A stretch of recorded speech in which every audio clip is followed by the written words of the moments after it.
There could well be issues regarding, people having to pay for things now. Do you imagine that this might be quite unpopular with the public? Yeah, it's interesting. I don't think many members of the public will lose much sleep over losing Test and Trace. I mean, it's not been, I think it's fair to say, hugely popular. It's been criticised for being quite expensive and not hugely efficient. And obviously at the same time, so many people have been vaccinated, so many people feel it's not as necessary. When it comes to paying for COVID tests, though, I think that will be quite a change for people because we're so used to picking them up from pharmacies. Often businesses often give them to their employees as well. So it's something we've become quite used to. If the government does decide to do this, it does put us in line with France and Germany, who over the last month have also decided they would be getting rid of free testing because it is, of course, very expensive. But I do wonder what the impact will be in terms of how the private sector then sort of sweeps in. Because, of course, if we look to over the sort of summer period when people had to use certain government-approved agencies in order to get their PCR tests to go on holidays, and, of course, the prices really ramped up and put people going off on holiday. So I think it will be significant, this move, and I think it will be interesting to see how the private sector sort of moves in there. But it is important to say the testing will still be available for people in care homes and in hospitals as well. But of course there are concerns that if you have to be paying for them, it will of course impact those from disadvantaged backgrounds. And Alice, lots of people accuse the Prime Minister of perhaps locking down too late in the beginning of the pandemic. If this exit strategy does go ahead, do you reckon there's any chance they'll be accused of sort of opening up too soon? Yeah, I think that could definitely be an accusation that will be levelled by the members of the public and as well by scientists as well. I mean, I think there will be varied reactions between the sort of science community on this because on the one hand, yes, our cases are, moving down, which is an important step. But at the same time, you're going to be moving your sort of COVID infrastructure, potentially at a time when, of course, there's always the concern that you may have a new variant come in that won't work with our vaccines. So the concern is from some medical experts will be that you're moving your sort of COVID emergency infrastructure at the very point in which you may be needing it more because, of course, if we look to other countries in Europe, their number of COVID cases are rising significantly. I mean, of course, if you look at, say, Austria, for example, there, I mean, for every million people in the UK, 500 of them would have COVID. If we look over to Austria, it's double that. And we know with countries in Europe where people move still between them so much, rising cases there, could that have an effect there? But I think more than anything that's coming out in this report and in these leaked documents is even if the numbers are to increase here and we are to have any issues like we've got across the rest of Europe, there's a complete change in culture that we're seeing and a change in expectations from the government. They've said in the documents that ministers are set to abandon attempts to stop COVID at all costs. Now, that is a huge change from what we've seen over the last year and a half, and I'm sure will be very welcome news to businesses as we move into the next year because it will give them a sense of confidence that even if we were to have a surge in cases like we're seeing across Europe, that the government does have a strategy in place that is going to be quite remarkably different from what we've seen over the last year or so.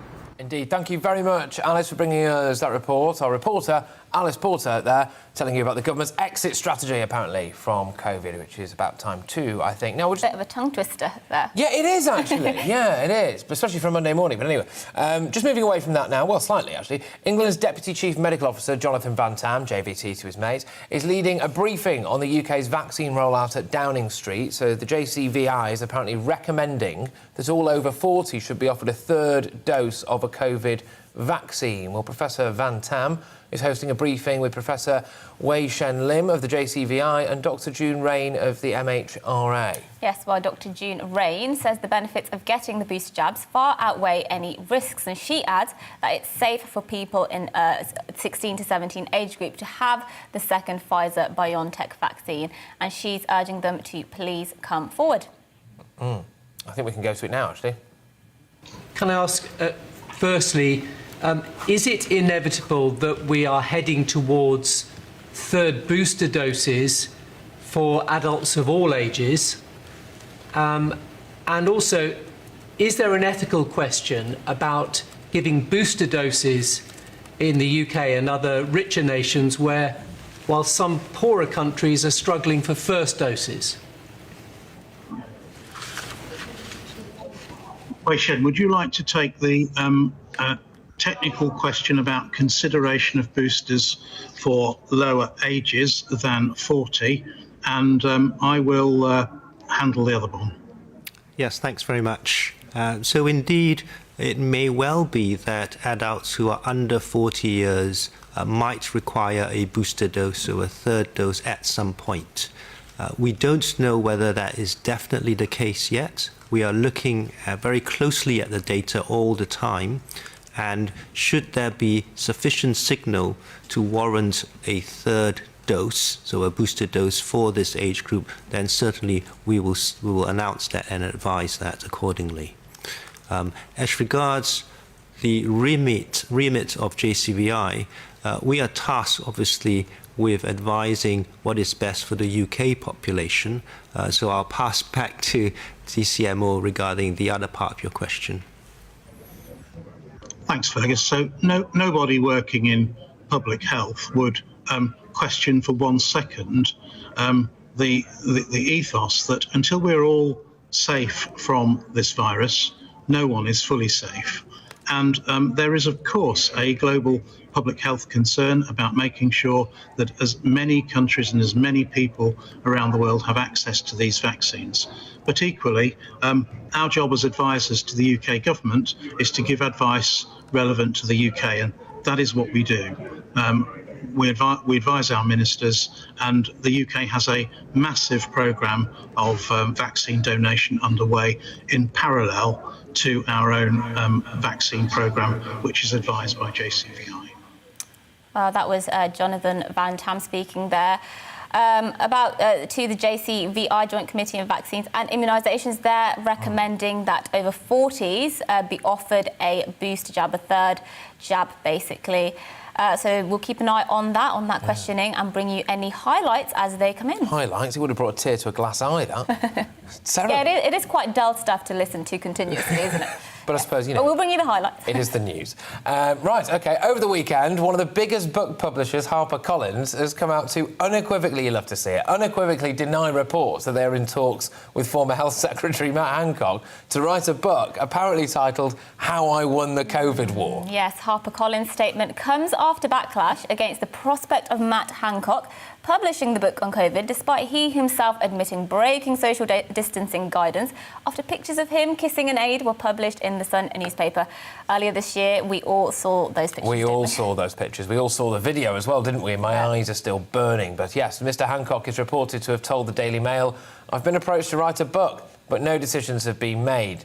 The narrative is said to give a detailed account of the heated lockdown rows with ministers and aides, but also to reveal his, quote, I am quoting now, heroic role in the vaccine rollout. Yeah, it's all quite shameless, isn't it? I mean, look, Matt Hancock did what he did. He lost his job as a result, or, well, he walked from his job. Did he walk in the end? I forget, because there was a big furore over the fact he didn't immediately walk. Either way, he lost his job. Yes. I think it's quite shameless of him to...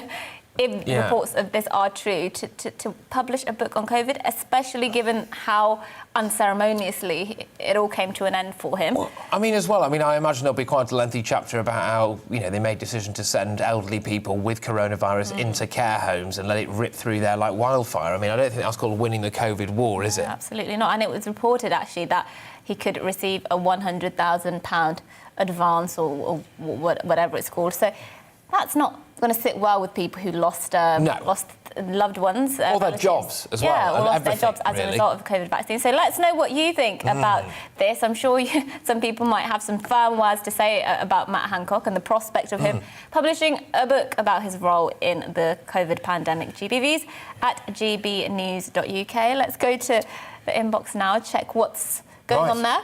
Yes, this is from Hillary. I never listened to reports or governments telling me what to do. I know they wanted people frightened. I was never scared and I will never be scared. Well, apparently we might be coming out of it now if this new government's exit strategy, I suppose. Yeah, it's all a bit haphazard, isn't it? Because one minute they're threatening us with another winter lockdown and a Christmas lockdown, and then in the next minute, actually, we might be exiting lockdown and all restrictions.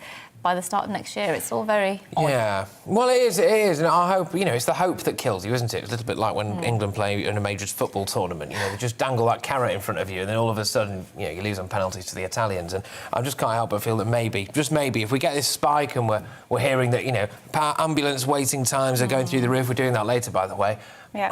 I find it hard to believe they're going to, let it rip, as it were. Yes, indeed. Well, keep your views coming in on our email, gbviews@gbnews.uk, and we'll be back with more of today's top stories and plenty of your views after a short break. It's time to remind ourselves there's always another winter.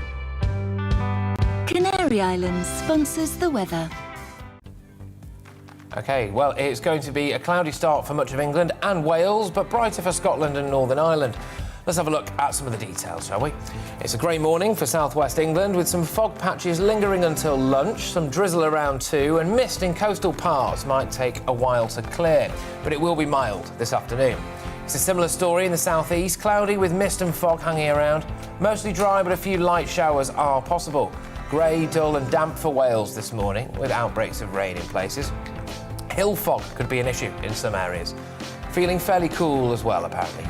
Cloud will increase across the Midlands throughout the morning, with some patchy rain moving further south and east. Mist and fog will linger, temperatures reaching around 11 degrees Celsius. Extensive mist and low cloud across northern England, with outbreaks of rain, which could be heavy at times. Feeling cool in Newcastle, but winds will be light. And it's a much brighter picture, though, for Scotland. North of the border, a few showers across the Highlands, though. After a cloudy start, it will turn into a nice afternoon in Edinburgh. Moving on to Northern Ireland now, and the mist and fog will gradually clear to leave a fine day with plenty of sunny spells. Feeling cooler than it did yesterday, though, with highs of just 12 degrees Celsius. Through the rest of the day, the best of the dry and bright weather stays across Scotland and Northern Ireland. That's your weather. Canary Islands sponsors the weather.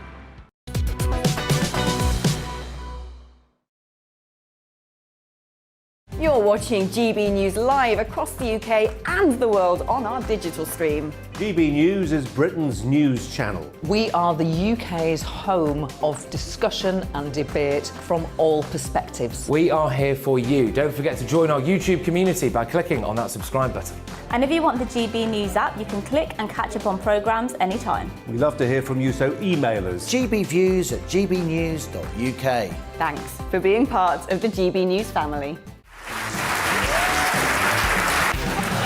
My name is Andrew Doyle. Join me every Sunday evening at 7 p.m. for Free Speech Nation. This is a show where we address current affairs and news stories of the week with the help of two wonderful comedian panellists. I brought in comics because I want to give it a lighter edge, and also they work for less. See you there.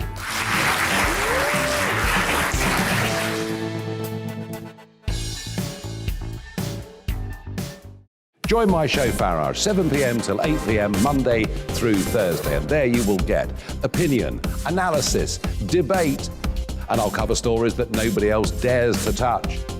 And then for the last 15 minutes, talking pints. We're over a drink. We have a civilised conversation with someone. We very often disagree, but we do it in a grown-up way. Come and join me on Farage.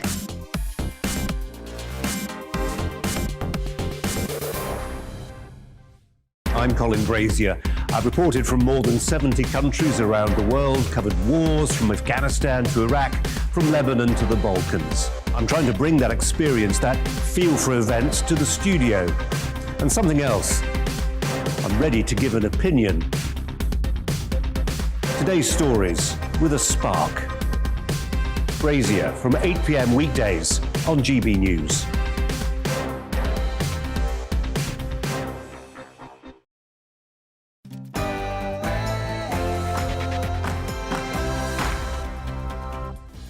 Good morning, you're watching To The Point here on GB News with me, Mercy Moroki, and Patrick Christie's. We're here all the way through until midday with a show full of all of today's big stories and lots of discussion on the issues you care about. Yes, well, make sure that you get in touch with us. Loads of you have already. gbviews@gbnews.uk. We'll be reading those out throughout the show. But first, it's time for your latest headlines.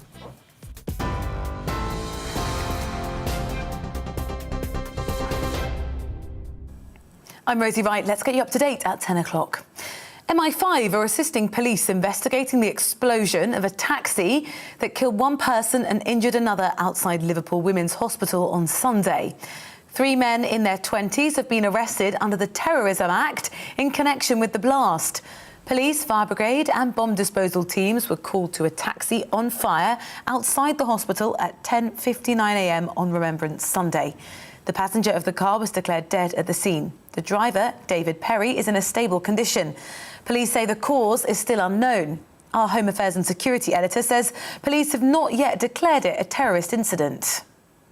As far as that ongoing investigation is concerned, if it is declared a terrorist incident, it has all kinds of ramifications, of course, for where we are in terms of whether there may be a wider threat out there that is always uppermost in the minds of the police and security services. The COVID vaccine booster programme has been extended to over 40s. The Joint Committee on Vaccination and Immunisation says all adults over the age of 40 should be offered a booster 6 months after their second dose. 16 and 17-year-olds are also being encouraged to come forward for second Pfizer jabs. Meanwhile, a judge in North East Lincolnshire has ruled a 12-year-old boy can be vaccinated despite his mother's objections. He's living in council care, and it's been concluded that a local authority can arrange and consent his flu and COVID-19 jabs. The judge said in his written ruling that this was the first case of its kind. Boris Johnson has hailed the COP26 agreement as game-changing, but has also expressed disappointment after last-minute changes were made to the deal. Leaders agreed to phase down, not phase out, unabated coal after requests by India and China. Alok Sharma has apologised to delegates after he was forced to rephrase the pledge. The Prime Minister says there's still a long journey ahead. My delight at this progress is tinged with disappointment. Those for whom climate change is already a matter of life and death, who can only stand by as their islands are submerged, their farmland turned to desert, their homes battered by storms, they demanded a high level of ambition for this summit. And while many of us were willing to go there, that wasn't true of everybody. The real living wage has been increased across the country. The new hourly rate will go up to £11.05 for people working in London and £9.90 for jobs outside of the capital. It's going to impact more than 300,000 workers. Austria is putting its unvaccinated people into lockdown to slow the spread of coronavirus in the country. Anyone aged 12 and over who hasn't had the jab is now banned from leaving their homes except for work, food shopping, exercising or going to get the vaccine. The measures are now in force and they'll last for at least 10 days. It's estimated to affect around 2 million people. Russia has claimed Britain is to blame for the migrant crisis on the Polish border after the Foreign Secretary Liz Truss demanded that Vladimir Putin intervene. Liz Truss says Russia has a clear responsibility to end the manufactured migrant crisis, adding the UK will not look away. A large number of migrants are in a makeshift camp on the Poland-Belarus border. Poland has sent 15,000 troops, backed by tanks, air defence assets and other weapons, to try to prevent crossings. The EU, which repeatedly sanctioned Belarus for human rights abuses, has accused the country of sending migrants as pawns to try to destabilise the region. Norwich City have confirmed the appointment of Dean Smith as the club's new head coach. The former Aston Villa boss has signed a 2.5-year deal. His first match in charge will be on Saturday when the Canaries welcome Southampton to Carrow Road. He takes over from Daniel Farke, who was sacked with the club sitting bottom of the Premier League table. And Lewis Hamilton produced one of his greatest Formula One victories in Brazil, coming from 10th place on the grid. The 7-times British champion took the lead with 12 laps to go in Sao Paulo, dramatically overtaking his rival Max Verstappen. It was a major turnaround after being disqualified in qualifying and getting an engine penalty. You are right up to date. I'll have the latest headlines for you at 10:30. Now back to the point.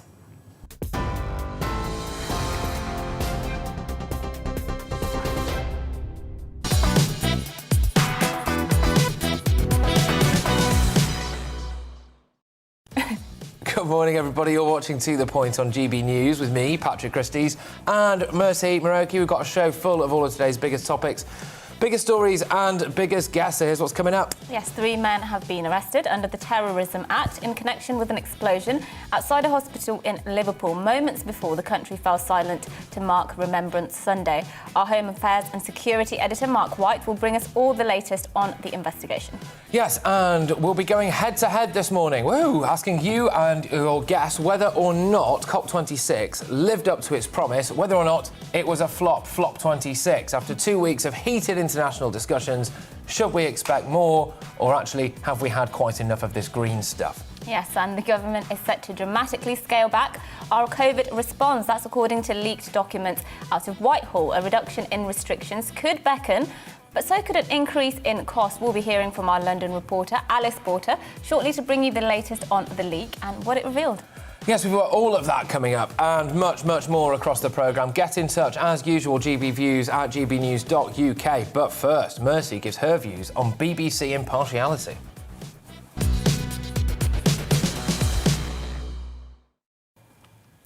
Now, the BBC has been subjected to an increasing amount of criticism over the last couple of years for what many see as blatant left-leaning bias, pandering to liberal metropolitan elites and overindulging identity politics ideologues. Given that it's still a criminal offence in the UK to watch or record any live TV without paying the BBC licence fee, I don't blame people for feeling like their freedom to choose is in a permanent state of being held to ransom by the broadcaster. But the BBC finally seem to have got the message. A majority of Brits may still like the BBC, as polls show, but having ideological perspectives that have not stood the test of science or reality shoved down their throats, presented as fact, is a formula for demise.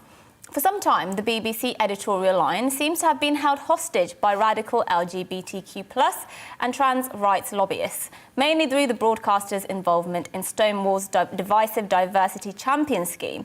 Stonewall is an organisation which positions itself as an LGBTQ+ equality advocacy organisation.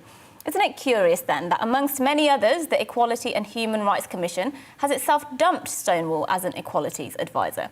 It seems to me that so much of what they advocate seems to come at the expense of women's rights. Documents released under the Freedom of Information Act, for example, show that Stonewall has instructed public bodies to remove words such as mother from their HR policies because they say it offends trans people. And an article published by The Times this morning reports that senior BBC presenters have called for a review after being massively concerned that Stonewall effectively succeeded in policing and dictating what sort of language the BBC used in its reporting. For example, the BBC repeatedly referred to a male sex offender who identified as transgender woman as she unthinkingly and uncritically. And when the BBC recently published the stories of lesbians who said they were being bullied by the LGBTQ+ community, 16,000 people signed a letter to the BBC demanding they apologise for posting the article. In other words, they demanded the BBC apologise for reporting two sides to a story. This is completely characteristic of identity politics ideologues. They want to censor all critique against them. Well, now, the BBC's head of news has told LGBT staff they're going to have to get used to being exposed to views they disagree with. Fran Unsworth told LGBTQ staff in a meeting, "You'll hear things you don't like personally and see things you don't like. That's what the BBC is for, and you have to get used to that.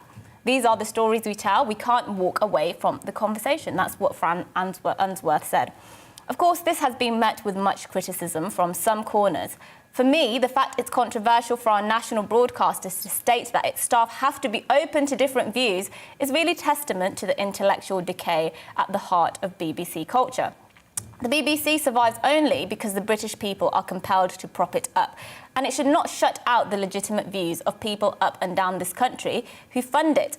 I don't want to cancel the BBC. I want it to survive and thrive, but only and only if it maintains the highest standards of impartiality and the highest level of openness to alternative perspectives. These latest moves give me hope that it does, and long may it continue on that trajectory.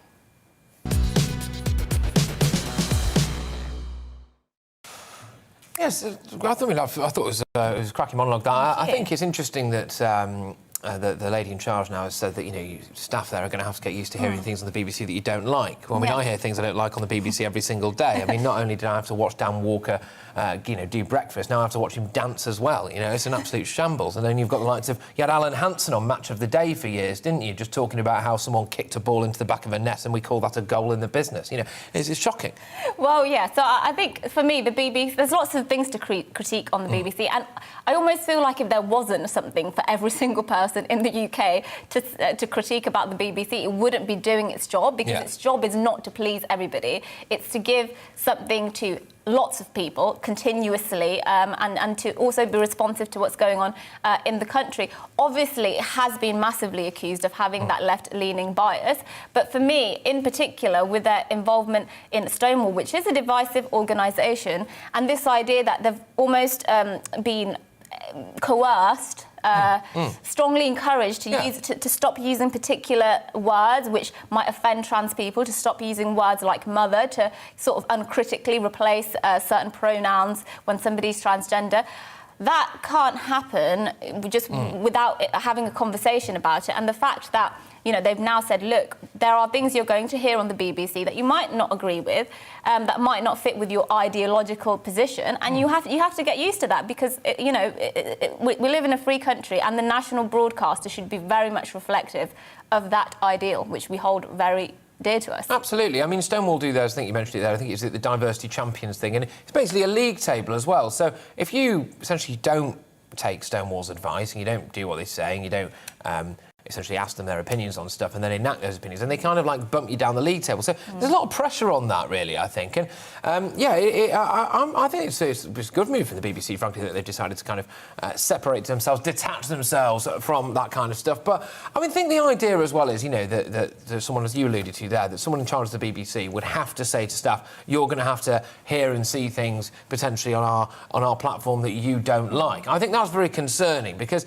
I've always wondered whether or not with the BBC it's genuine bias, or actually it's that word, isn't it, unconscious bias. I'm not sure that a lot of the time they recognise that they unconsciously take a slant on a story that actually a lot of people in the country... Yeah, and I think actually it is reflective of the people they have there. I mean, media has notoriously been a very class-divided, disproportionately middle-class profession, and that's no different in the BBC. I know they like to say, they're different and they're reflective of the whole country, but often, actually, it is a reflection of the fact it's massively disproportionately middle-class people who obviously do tend to have those more liberal views, who have perhaps... got used to sort of looking down on some of the views that are prevalent in lower classes in society. And that's what happens, and I think because it's the BBC, because we have to legally fund it as citizens of this country, then that means actually they should do all they can to avoid having any sort of bias, and that hasn't happened for a very, very long time. No, loads of you have been getting in touch, as you can imagine. GBviews at gbnews.uk. I stopped watching the BBC a long time ago, so pleased GB News is here for us, and I no longer pay the licence fee. That's from Louise. Good stuff, Louise. Yes, I believe that the licence fee should be abolished. It should be self-funded like all other outlets. Yeah. That's from it's still, Stuart. You still legally have to pay it, unfortunately. I think there are many people who, if given the choice, tomorrow would scrap it altogether. But it's still a legal requirement, and in the most extreme of cases, you can actually go to prison, which is an unfortunate position. Right, well, moving away from the BBC just for now, we'll go back to your views very shortly, but it's one of our big stories of the day, this, of course. 3 men have been arrested under the Terrorism Act after a car exploded outside a hospital in Liverpool. So a taxi carrying 1 passenger pulled up to Liverpool Women's Hospital just before the 2-minute national silence at 11 a.m. on Remembrance Sunday and exploded, killing the passenger and injuring the driver. Yes, detectives from the Counter-Terrorism Police, North West, have since detained 3 men in the Kensington area of Liverpool, while GB News' Home and Security Editor, Mark White, joins us from Liverpool. Thank you for joining us, Mark. When will we know for sure if this was an act of terrorism? As we say, 3 men have been arrested under the Terrorism Act, but do we know anything about the man who was actually in the vehicle at the time? No, we don't know anything about the person who was in the vehicle at this stage. It has not yet been declared officially a terrorist incident, but that's the direction of travel. It's almost certain that this was a terrorist attack, and some really incredible stories coming through about the man who was driving this vehicle, taxi driver, who we're being told now has just been released from hospital after suffering minor injuries, thankfully, in yesterday's explosion. He had been driving this individual, apparently, who had wanted to go to, we're told, although again, as I say, not officially confirmed by the authorities, but reports suggesting that he had wanted the passenger in this vehicle to go to that memorial service that was being held at the city's cathedral, not too far from the women's hospital, but they couldn't get, the driver of the taxi had said to colleagues, anywhere near that cathedral because roads were blocked off because of the service that was taking place. Instead, he drove into the area around the women's hospital, and then at that point he had become suspicious of the person in the back of the vehicle, his passenger. He had locked the doors, and at that point there was a detonation, an explosion in the car. The taxi driver managed to stumble out of the vehicle. He was injured, as I say, thankfully not seriously, and is now released from hospital, recovering at home with his family, and not talking to the media at this stage, but people we've been speaking to, colleagues of his, have said and confirmed this story to us. Now, as far as the official investigation is concerned, we're told that it is being handled by the Northwest Counter-Terrorism Unit. They are the lead on it, working alongside Merseyside police officers, and as they go forward, they are searching a number of properties, property in the Kensington area, about a mile and a half from where that blast took place, and also Rutland Avenue this morning. A lot of police activity still there. There were armed police and also police negotiators until the early hours of this morning. But as far as we know, in terms of arrests, there have been 3 arrests, a 29-year-old, 26-year-old and 21-year-old man, all in police custody, now being questioned by counter-terrorism detectives. Mark, thank you very much for whizzing us through all of that. Lots of detail to get stuck into there, and obviously Mark will be joining us if there are any more emerging details throughout the day. Mark White there, our Home and Security Editor. Yes, well, after the break, we'll be asking whether or not the long-anticipated and much-celebrated climate conference in Glasgow, well, it was celebrated by some amongst the political elite, was worthy of all the acclaim, or whether or not actually it was quite a flop. We want to hear from you as well. What are your impressions of COP26? We've, of course, been reporting it all week. It's been quite difficult sometimes to keep on track of what is actually happening, but we'll be speaking about that and getting your views after the break.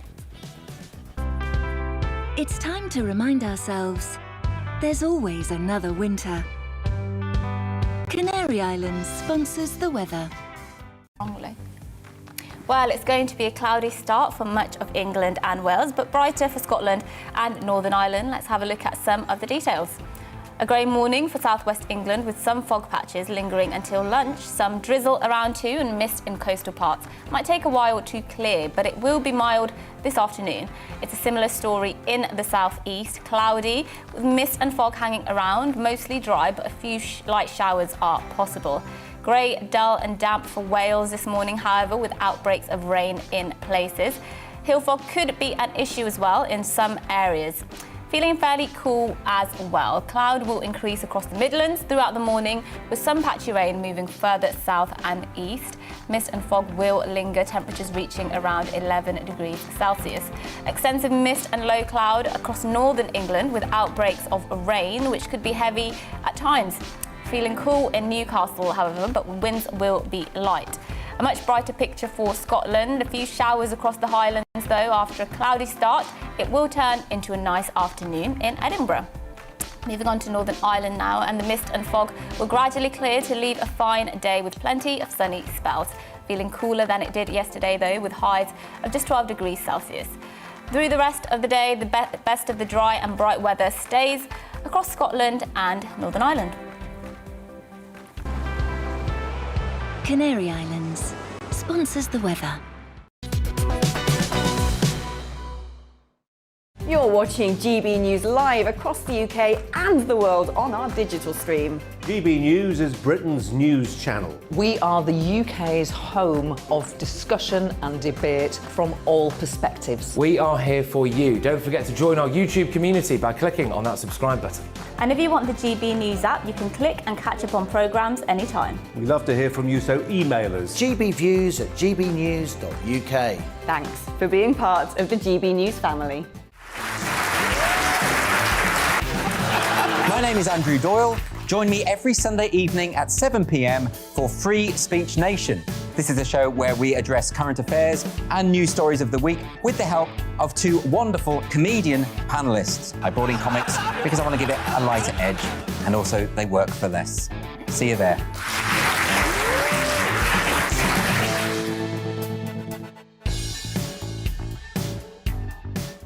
Join my show Farage, 7 p.m. till 8 p.m. Monday through Thursday, and there you will get opinion, analysis, debate, and I'll cover stories that nobody else dares to touch. And then for the last 15 minutes, talking pints. We're over a drink. We have a civilised conversation with someone. We very often disagree, but we do it in a grown-up way. Come and join me on Farage.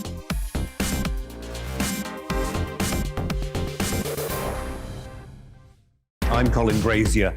I've reported from more than 70 countries around the world, covered wars from Afghanistan to Iraq, from Lebanon to the Balkans. I'm trying to bring that experience, that feel for events, to the studio.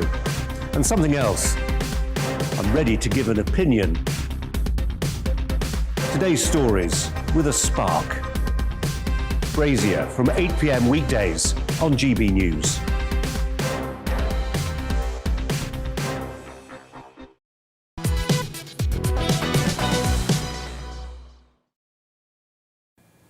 Yes, well, it's that time of the morning again, ladies and gentlemen. We are going to go head to head. COP26 has come to an end, thankfully. It's been 2 very long weeks of talks about tackling climate change, international tensions and even tears from the COP26 President and Cabinet Minister Alok Sharma. I wonder whether or not his tears were better than Matt Hancock's. We should probably do a poll on that, shouldn't we?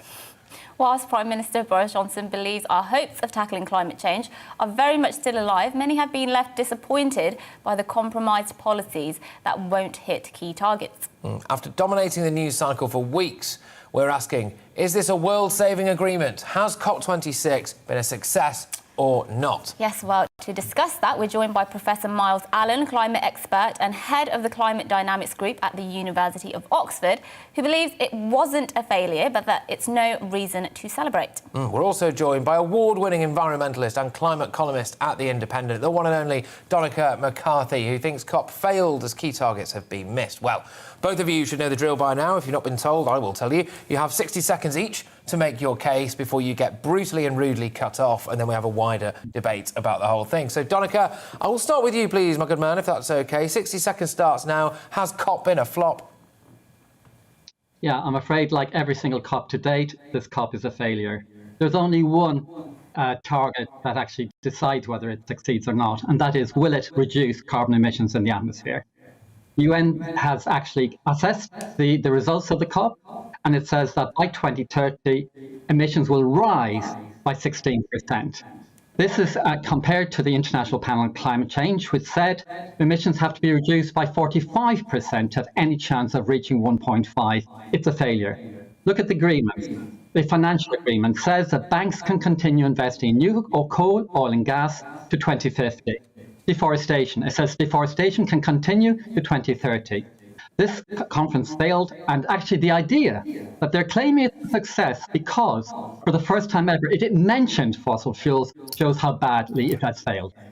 Oh, just within your time, expertly timed there. So, Professor Miles, it's on to you now. Then your 60 seconds starts now. Was COP a flop? Well, the Prime Minister heralded it as a game changer. We've all been watching rugby over the weekend.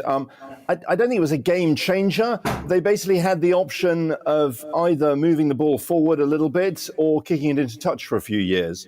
They didn't kick it into touch. So in that respect, the process continues.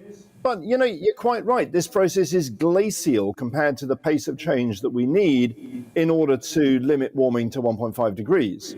It's it's better than it might have been if the talks had broken down and we'd had another 5 years, as we did after Copenhagen, of basically inaction. That would have set things back very badly.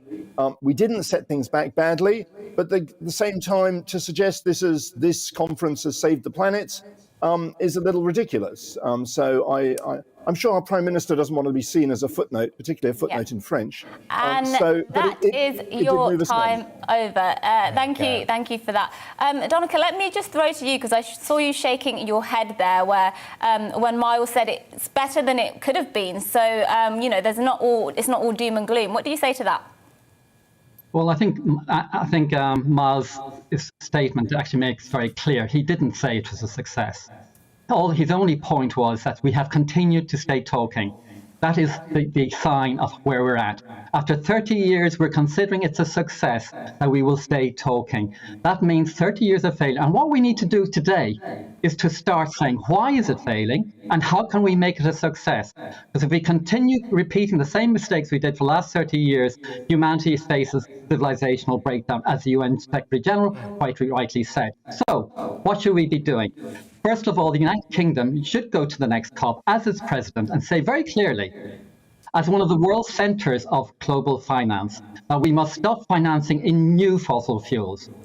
That would give us a $5 trillion budget to invest in new renewables and to help the third world deal with the damage, and give us time to use the remaining stocks that are ready to tide us over during the transition. OK, Miles, just going to throw over to you there. Donica's asked us all to consider, why is this failing? Why is this failing? I mean, isn't it because of countries like China and India? Maybe that's a bit of an unfortunate truth for some people on certain sides of the political spectrum. No, I don't think it's fair to sort of point the finger of blame at China and India. I mean, at the end of the day, we live in a very rich country whose prosperity was built on the use of coal. It's entirely understandable that India balked at committing to not use coal to develop when they're just at the early stages of their development. And, you know, the people who were asking them not to touch it were ones who'd done very well out of using coal. Thank you very much. So this is a negotiation. Countries have, I don't think it's fair to say countries have made no progress at all. If we actually look at in particular, the net zero commitments that countries have made since the Paris Agreement, since acknowledging that we needed to get to net zero carbon dioxide emissions in order to stop global warming, they actually look like limiting global warming to around 2 degrees. Now, you'll immediately say that's not enough. We should be aiming for 1.5 degrees. But that's certainly a lot better than the sort of 3 or 4 degrees by the end of this century that we were looking at if we hadn't bothered to try anything at all. The crucial point is that countries have accepted that we have to move on from the fossil fuel era. And the argument has now become over when, not whether, to do this. And some countries are saying it's going to have to be later to give them time to develop. Other countries, frankly, I think should be moving faster. But that's the direction of travel. And that's very helpful for investors because they know that investments in fossil fuels have a sell-by. Donica, do you accept that actually some countries do perhaps need longer until they can make that commitment because they're still sort of developing themselves? Well, I compare it to the Titanic. The Western countries are in the first-class cabins, China and India are in the second class, and the poorer world are in the third class. The third-class cabins are now drowning already. We saw representatives from the Marshall Islands. Their cousins were texting them during the negotiations, saying that their homes were flooded during high tide. So the second-class cabins are demanding that they should have the right to have first-class cabin whilst the Titanic is sinking. And what we in the first world are demanding our right to remain in the first-class cabin. The Titanic is sinking, and we have to put an end to fossil fuels. And Miles's comments that we are making progress is actually nonsense. In the last 6 years since the Paris Summit was signed, emissions have gone up every year, except slightly last year due to COVID, and this year they're surging again. We're not making progress. We're still rising emissions rather than cutting them. OK, Miles obviously just come back to that then. What we are making progress on is an acknowledgement of what we need to do and why we need to do it. What you're absolutely right, we're not making progress on how we're going to set about it. And that's why actually we probably agree with each other more than the hosts would like. We are still trying to address this problem in the same old way of trying to cut emissions, tax carbon to drive down emissions. We've got to have to think of fairly radical alternative ways of doing it. I mean, the definition of madness is to keep doing the same thing and expect a different result. So one thing which I think does very clearly come out of this COP, and here we may disagree again, is we have to stop fossil fuels from causing global warming before the world stops using fossil fuels. And that statement has some quite profound implications because it places the responsibility of stopping global warming fairly and squarely on fossil fuel producers and users. They need to be given responsibility for stopping their product from causing global warming. They absolutely can afford to do it. They're making record profits again. It should be very fairly placed on them to sort out the mess. All right, well, thank you very much, both of you. And it was nice to manage to get a head-to-head with both of you in before the world ends, wasn't it? There's Donncha McCarthy there, of course. He's an award-winning journalist and environment columnist at the Independent, and Professor Miles Allen as well, climate expert and head of Climate Dynamics Group at the University of Oxford. Both of you, thank you very much for your time. Yes, indeed, really interesting discussion. I think what you said about there earlier about the Tory tears that we saw. I mean, I just thought, come on, we don't see much crying from Tory ministers over much else that's going on in the country. It just seemed a bit bizarre that he suddenly got very emotional about the state of... Save the crying for us. Yeah. We're the only ones allowed to cry on telly. Anyway, enough of that. After the break, COVID plans have been leaked out of Whitehall. The plans are dubbed Operation Ramp Down and detail how the government plans to scale back the emergency health infrastructure used to battle the coronavirus pandemic. We'll be back with that and much, much more after the break. But before that, let's have a look at this morning's news.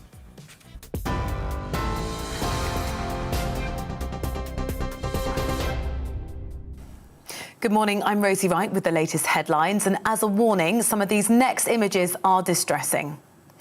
Video footage has emerged of the explosion inside a taxi outside of Liverpool Women's Hospital on Sunday.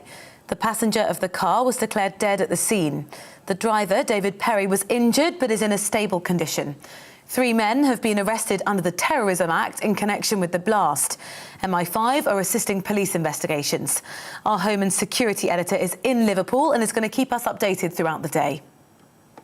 In other news, the COVID-19 vaccine booster programme has been extended to the over 40s.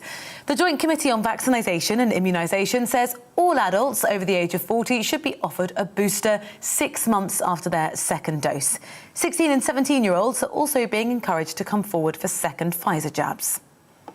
Boris Johnson has hailed the COP26 agreement as game-changing, but also has expressed disappointment after last-minute changes were made to the deal. Leaders agreed to phase down, not phase out, unabated coal after requests by India and China. Well, Alok Sharma, the president of the conference, has apologised to delegates after he was forced to make the rephrase of the pledge. The real living wage has been increased across the country. The new hourly rate will go up to £11.05 if you're working in London and £9.90 outside of the capital. This will have an impact on more than 300,000 workers. Lewis Hamilton produced a great Formula One victory in Brazil, coming from 10th place on the grid. The British 7-time champion took the lead with 12 laps to go in Sao Paulo, overtaking his rival Max Verstappen. You are up to date. I'll have more on all of today's main stories at 11 o'clock.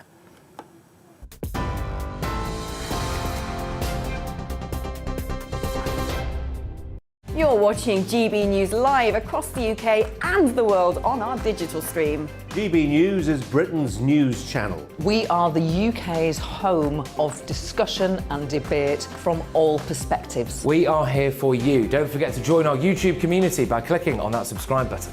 And if you want the GB News app, you can click and catch up on programmes anytime. We love to hear from you, so email us. gbviews@gbnews.uk. Thanks for being part of the GB News family. My name is Andrew Doyle. Join me every Sunday evening at 7 p.m. for Free Speech Nation.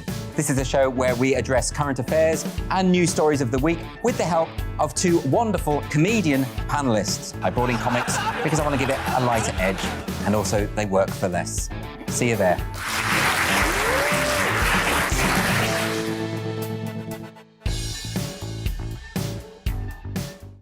Join my show Farage, 7 p.m. till 8 p.m. Monday through Thursday, and there you will get opinion, analysis, debate, and I'll cover stories that nobody else dares to touch.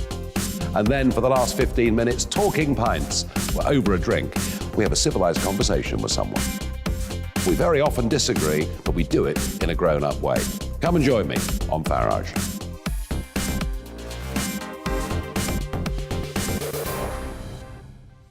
I'm Colin Brazier. I've reported from more than 70 countries around the world, covered wars from Afghanistan to Iraq, from Lebanon to the Balkans. I'm trying to bring that experience, that feel for events, to the studio. And something else. I'm ready to give an opinion. Today's stories with a spark. Brazier from 8 p.m. weekdays on GB News.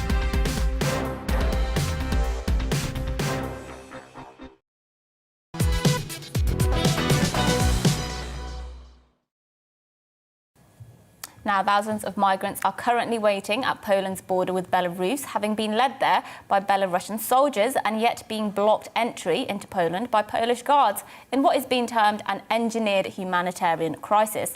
Those at the border are facing increasing hostility from both sides and plummeting temperatures.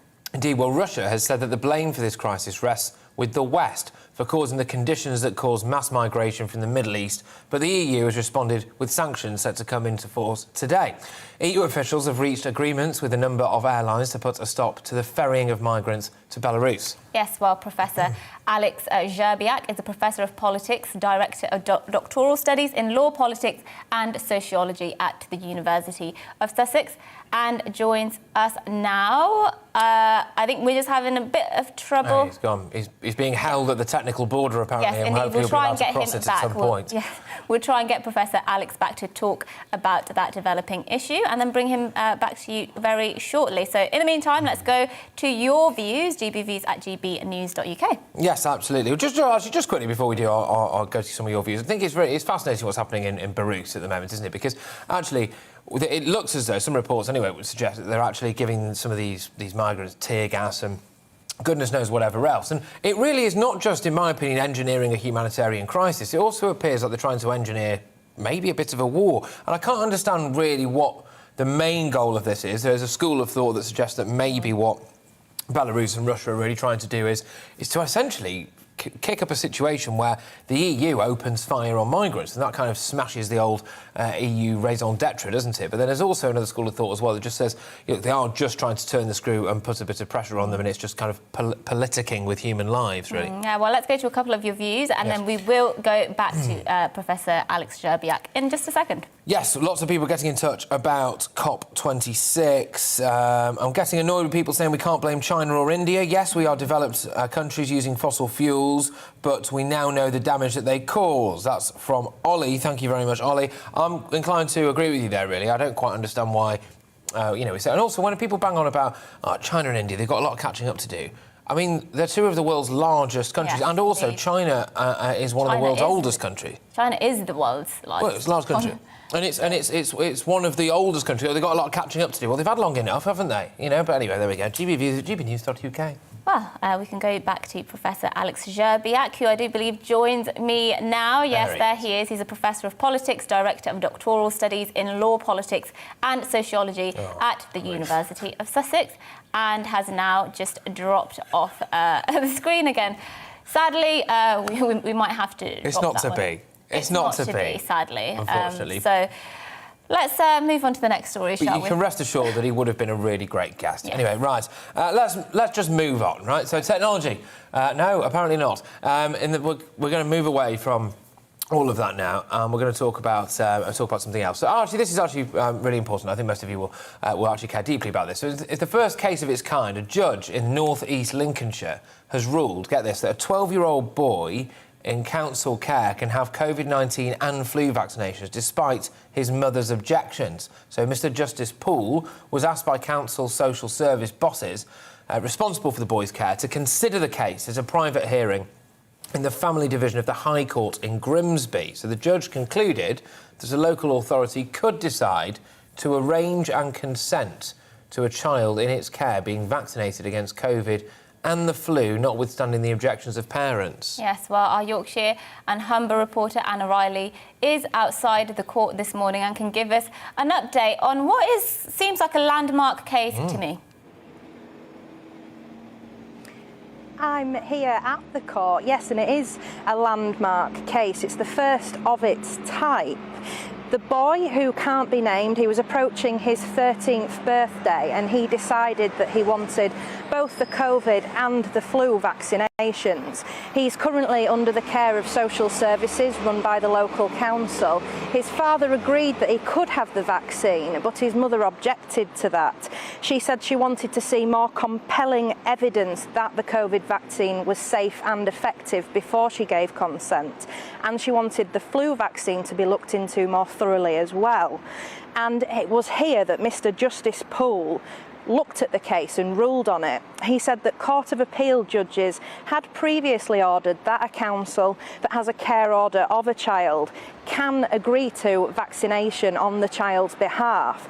But what makes this case unique was that they hadn't looked at the time before whether it was COVID vaccines or flu vaccines, whether a judge could rule on that. So what he did was look at UK Health Security Agency guidance.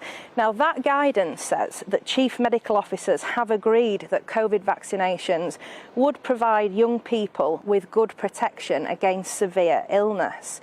And under that ruling, it said that vaccinating 12 to 15-year-olds should also help reduce the need for young people to have time off school and risk the spread of COVID in schools.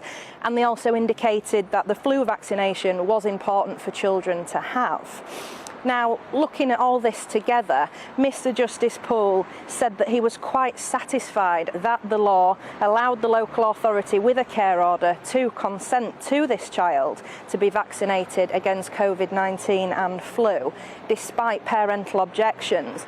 But the case went further. The judge said he would have concluded that it was in the boy's best interest to have both these vaccinations had he not decided that the council bosses could make the decision on the boy's behalf. So this case goes wider now into parental consent. There was discussion and disagreement, controversy over children potentially being able to decide to consent themselves to have the COVID vaccine.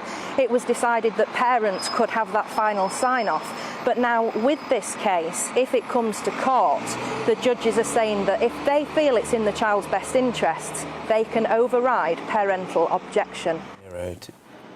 Very much, Anna, for bringing us up. I think it sets a very interesting precedent, doesn't it, actually, about where this goes. Is it now the preserve of our judiciary to decide whether or not children get vaccinated without parental consent? Yeah, but I suppose in this particular case, it's because the child is cared for by the local authority. That's where the complications come in forth. But thanks, Anna, for bringing us that story. Really interesting. It would be interesting to see what does happen when the child is looked after by in the care of its parents. Who gets to decide in that case? Yeah, I think it's quite concerning potentially. I understand it is a bit of a complex situation, that particular case, of course, but at the same time, the judge there, according to Anna anyway, basically said they would have decided that it was in the best interest of the child. And yeah, I find this a slightly concerning situation. You know, that particular individual there is 12 years old, just turning 13 years old, and obviously, they made their own decision, and that's perfectly fine for them. But, you know, we do have parental consent, don't we? And I'm concerned that we're going to... I don't think this is the last of this kind of stuff that we're going to hear, put it that way. No, indeed. Well, take you to a lighter story. Technology plays an increasing role in our day-to-day lives, of course. From Siri to Google to Alexa, we know that innovative devices can make life easier. But for quite some time, concerns have been raised about security and privacy. Well, during Dubai Design Week, a brand new device dubbed a trigger warning detector has been unveiled. Yes, so it's roughly the size of a household lamp and could be used to, get this, there it is, moderate debate in classrooms and universities. So, honestly, this is a real thing. It sounds an alarm when it detects offensive speech that can be programmed for anything from racial slurs to inappropriate jokes. The device is named, perhaps some might think ironically, after Themis, the Greek god of justice and social order. It looks like a pestle and... what's that thing called? Yeah. Pestle and mortar or something like that. It's very odd. I mean, is the thing on the right a different version of it. I mean, it's... Yes, it comes in multiple different designs and colours. Look at it. I mean, can you imagine if you programmed it to listen to this show? Yeah, or Patrick in the break. See, it'd be going off continuously. Yeah, no, it would. I think this is a bit weird, isn't it? Yeah. So you could have one of these in a classroom now, and then, I mean, you could send it to a Bernard Manning gig and watch it explode, couldn't you? Yeah, so well, let us know what you think. Also, it's incredibly sinister, can I just point out? I mean, massively. Why would I... Policing language in the comfort of my own home is it's a Scottish route to things, isn't it? Because Scotland has actually criminalised sort of being offensive in your own home more or less now. Hate speech in the home, that's exactly the kind of thing I want to avoid as a free society, as a civilian in a free society. So, yeah, very bizarre. But let us know what you think. GBVs at gbnews.uk. Would you ever allow one into your own home? Would you ever allow yourself to be censored by a robot? I think that's where we are, isn't it? Now a robot can tell me what I can and can't say. Yes, indeed. Well, I'm pleased to report that we can actually now go back to Professor Alex, who we tried to bring up a bit earlier on our story about the Belarus border. As we were saying earlier, thousands of migrants are currently waiting at Poland's border with Belarus, having been led there by Belarusian soldiers, but are being blocked entry into Poland by Polish guards, and some are calling it an engineered humanitarian crisis. And this is quite a desperate situation because they're facing plummeting temperatures. I believe there have already been some deaths, people who have sort of succumbed to the environment. Yes, indeed. Well, Russia has said that the West is to blame for causing the conditions that cause mass migration from the Middle East, but the EU has responded with sanctions set to come into force today. So EU officials apparently have also reached agreement with a number of airlines to put a stop to the ferrying of migrants to Belarus. Yes, well, Professor Alex Zherbiak is a professor of politics, director of doctoral studies in law, politics and sociology at the University of Sussex, which I've now said a number of times over the last 10 minutes, but I'm pleased that he joins us now. Thank you for being with us. So just give us your analysis on why this situation has unfolded the way it has. Yes, well, I'm very pleased to be with you as well after all those attempts. So what's happening is that what we're seeing at the moment is an escalation of a crisis that has been going on for several months. It started initially on the Belarusian border with Lithuania and Latvia, and then over the summer it expanded into the Polish border. And what this is about is what Belarus is basically trying to punish the EU, and particularly those countries within the EU that have pushed for sanctions last year against the Lukashenko regime that were introduced as a result of a rigged parliamentary election and then a clampdown on the opposition. And slowly over the summer, we've seen an escalation of this. Initially, this was small groups of ones and twos trying to cross the Belarusian border. And then over the last week or so, we've seen very large numbers of migrants trying to get across, the kind of scenes that you're showing at the moment. And then over the weekend, there's been some reports, as you say, that there have been some of the migrants trying to cross have been provided with firearms, not live ammunition. I think it's tear gas, which they've used against the Polish border guards. So this is what it's really about. It's really about the Belarusian regime trying to put pressure on Poland and on the Baltic states by creating a manufactured humanitarian crisis on its border, and in doing so, trying to cause a wider crisis within the European Union and within the West, because obviously the people on that border don't really want to go to Poland and the Baltic states. They want to go to Germany, they want to go to Sweden, Britain possibly. They want to go further west, and that is really what this is about. It's trying to destabilise the EU's external border, and that's what's at stake here. And is it testing Poland's commitment to the European project somewhat, do you think? Because how long is it before the Poles just wave them through and you know, do just ferry them through to Germany? I mean, they don't need this, do they? Well, I don't think they're going to do that, because it's obviously the integrity of the Polish border is at stake. And I think the real problem here is that as soon as you start to give in, essentially, as soon as you start saying, well, we'll end this by allowing the people who are massed on the Polish border to come in. Well, as you say, a lot of them will obviously just carry on going further west, but a lot of them won't. And also, this will the message this will send to the Lukashenko regime is this kind of pressure works, basically. And therefore, they will it will encourage more people to be moved into to Belarus, provided with visas, flown into the country, forced across the border as they are. As a result of which, obviously, a lot of organised criminals will benefit from this greatly. People who exploit people who want to try and get to the EU, to Western Europe, and will cause further untold misery. So, I mean, allowing people in would not solve the problem. It would actually. Yes. I get all of that, but hang on a minute. What happens now then? You just let a load of people freeze to death staring at an EU border. I mean, that's not very EU-like, is it? Well, as I say, I mean, you've got to look at who's actually created this crisis. The crisis is created by Lukashenko. He's the person, it's his regime that have provided the visas for these people, provided them with this false promise that they'll be able to get across the EU border. He's the person that shipped them over to that border. He's the person that's trying to push them across. All that Poland is trying to do is to defend the integrity of its borders.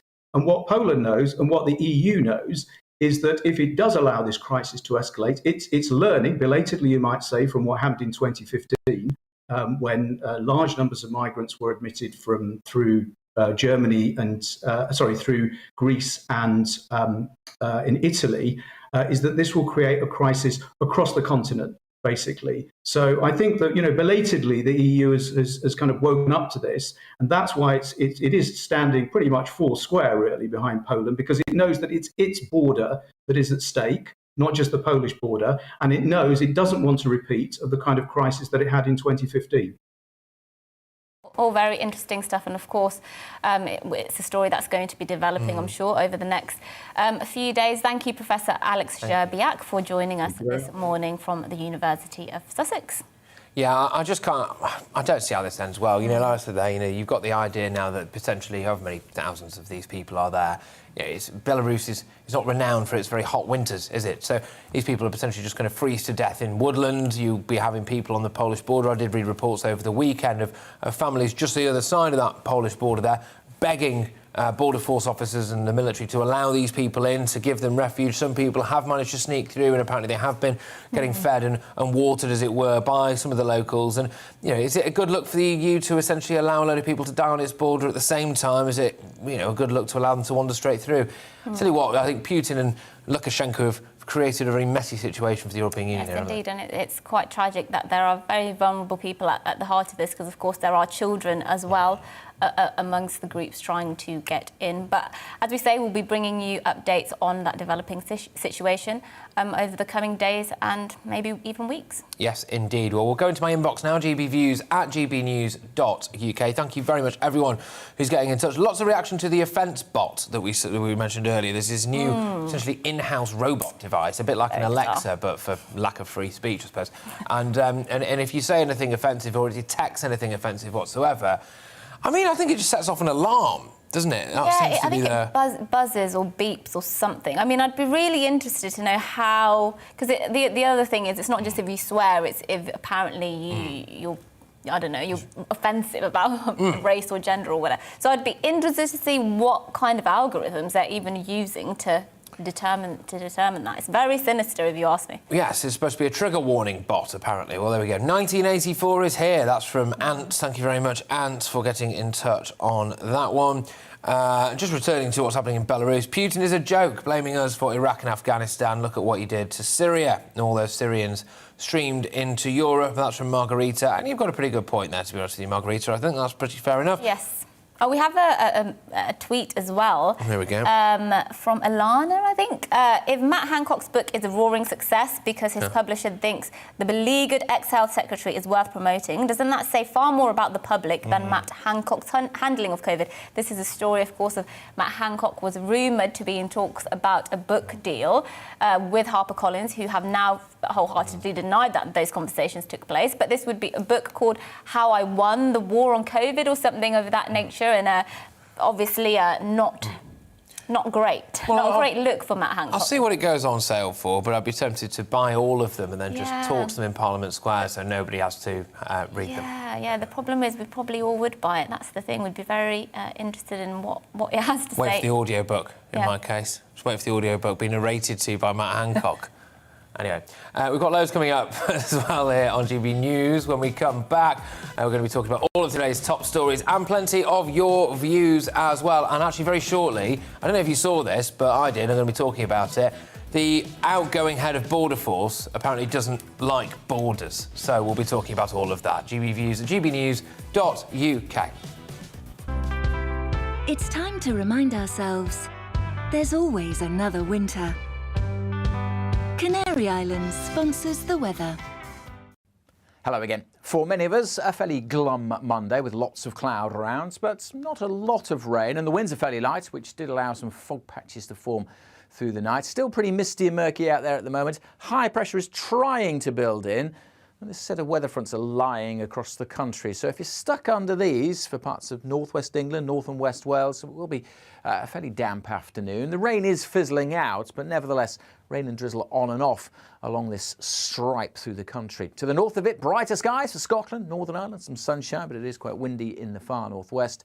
Lighter winds further south, a slither of brightness, maybe some sunny spells from Lincolnshire across into the Midlands. And it's pretty mild, with temperatures creeping into the teens for the south, where we see any brightness coming through.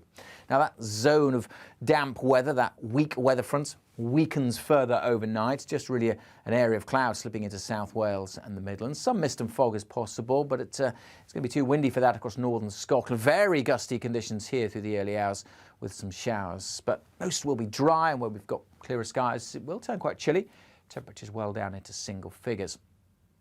On to tomorrow, and certainly for most of England and Wales, another dry day, if predominantly cloudy day with some mist and fog. There will be some wet weather, though, pushing into western Scotland initially. A line of rain then moves across Northern Ireland through the middle of the day, and that rain slips through the central belt into southern Scotland to end the day. Further south, most places dry, still pretty mild, lots of cloud, but again, a bit of brightness. Could see those temperatures up to 13 Celsius. Through Tuesday evening, it stays very blustery in the northwest with showers packing in here. They may even turn a little wintry over the hills times here, but elsewhere staying fairly mild. And that's how we go through the rest of the week. Wednesday looks like being largely dry and bright with some good spells of sunshine. A few showers in the northwest, mostly cloudy on Thursday and Friday, and staying pretty mild. Canary Islands sponsors the weather.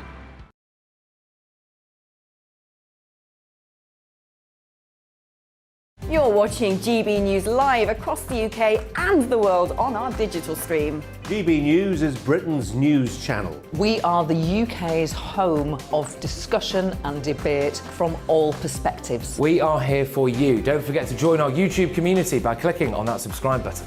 And if you want the GB News app, you can click and catch up on programmes anytime. We love to hear from you, so email us. gbviews at gbnews.uk. Thanks for being part of the GB News family.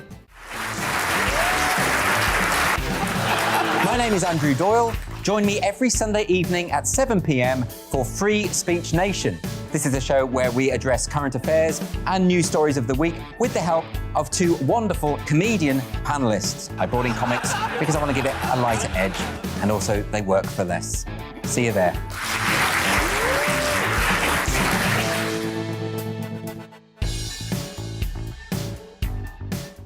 Join my show Farage, 7 p.m. till 8 p.m. Monday through Thursday, and there you will get opinion, analysis, debate, and I'll cover stories that nobody else dares to touch. And then for the last 15 minutes, talking pints. We're over a drink. We have a civilized conversation with someone. We very often disagree, but we do it in a grown-up way. Come and join me on Farage.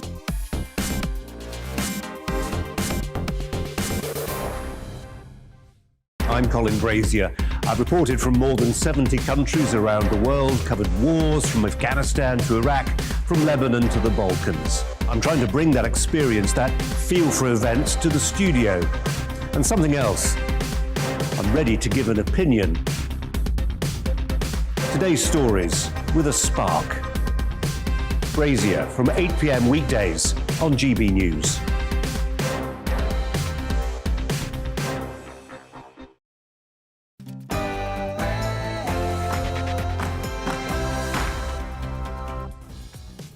Good morning, everybody. You're watching To The Point on GB News with me, Patrick Christie's, and Mercy Moroki. We're here all the way through until midday. We've got an action-packed final hour for you, so here's what's coming up. Yes, make sure you get in touch with your views as usual. gbviews@gbnews.uk, and we'll be reading those out throughout the show. This one's making me laugh, as usual. But first, it's time for the latest news with Rosie.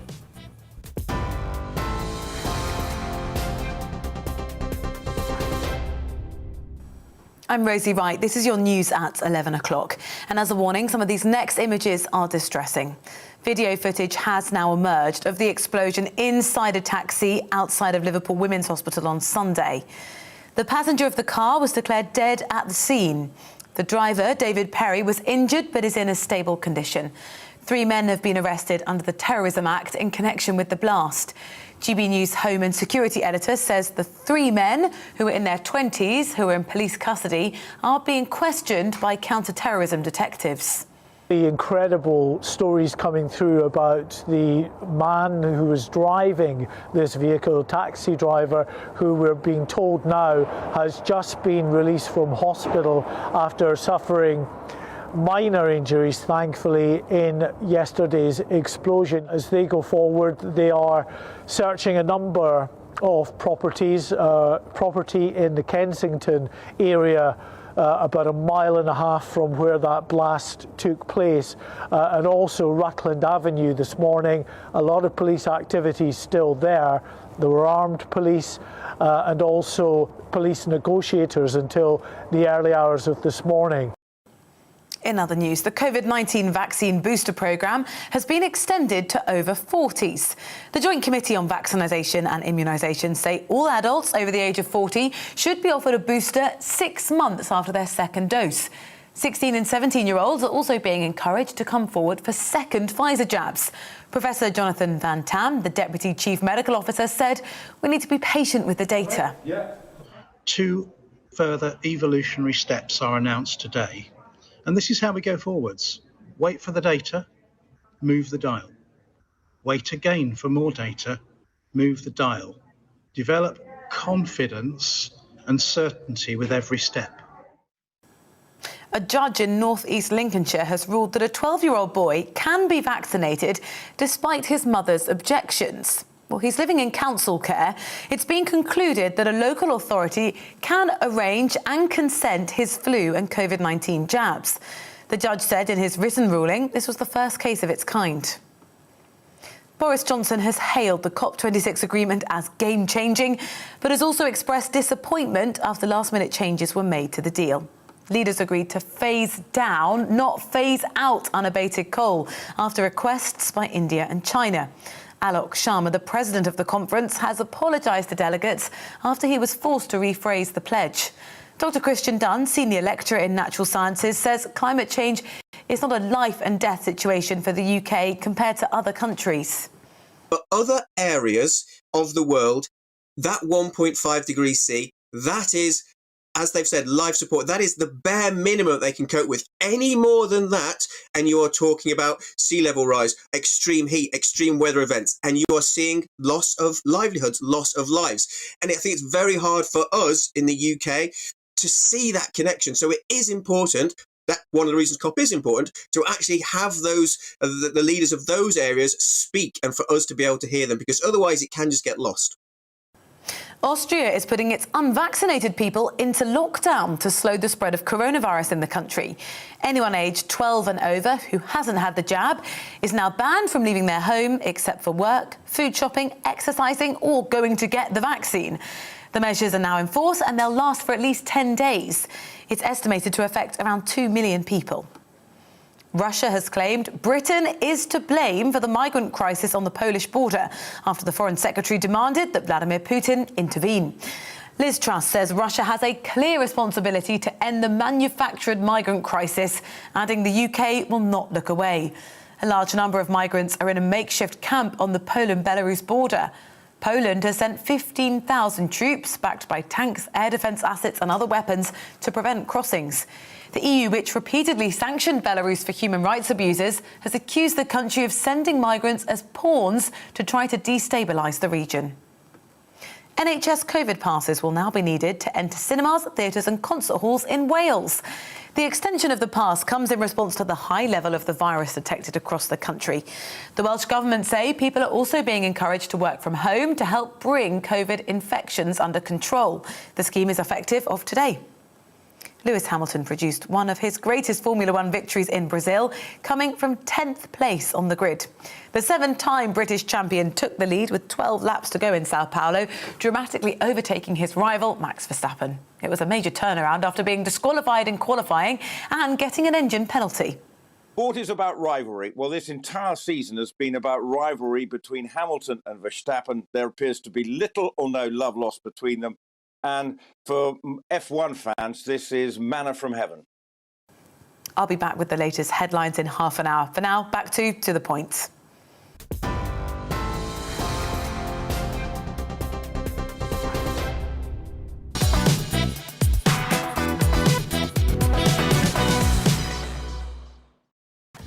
Good morning, you're watching To The Point on GB News with me, Mercy Moreki, and Patrick Christie's. We've got a show full of all of today's big stories and lots of discussion on the issues you care about over the next hour. So here's what's on the menu. Well, 3 individuals have been arrested under the Terrorism Act following the explosion outside a hospital in Liverpool yesterday. We'll be talking to our Home and Security editor, Mark White, about the latest developments and what we know so far. Yes, and a 92-year-old diabetic pensioner had to wait 14 hours for an ambulance after taking a fall. The health service is said to be on its knees even without a COVID surge. We'll be talking to a paramedic about ambulance and A&E response times, some of which are record-breaking. Also, Mark Drakeford has been videoed dancing maskless in a crowded setting despite urging others to wear their masks. We'll be showing you that footage and asking how important it is that politicians actually abide by their own rules. Yes, we've got all of that coming up and much more across the next hour, and you can get in touch as usual on our email, gbviews@gbnews.uk, and we'll be getting to those throughout the show. But first, Patrick gives his views on the state of our border force.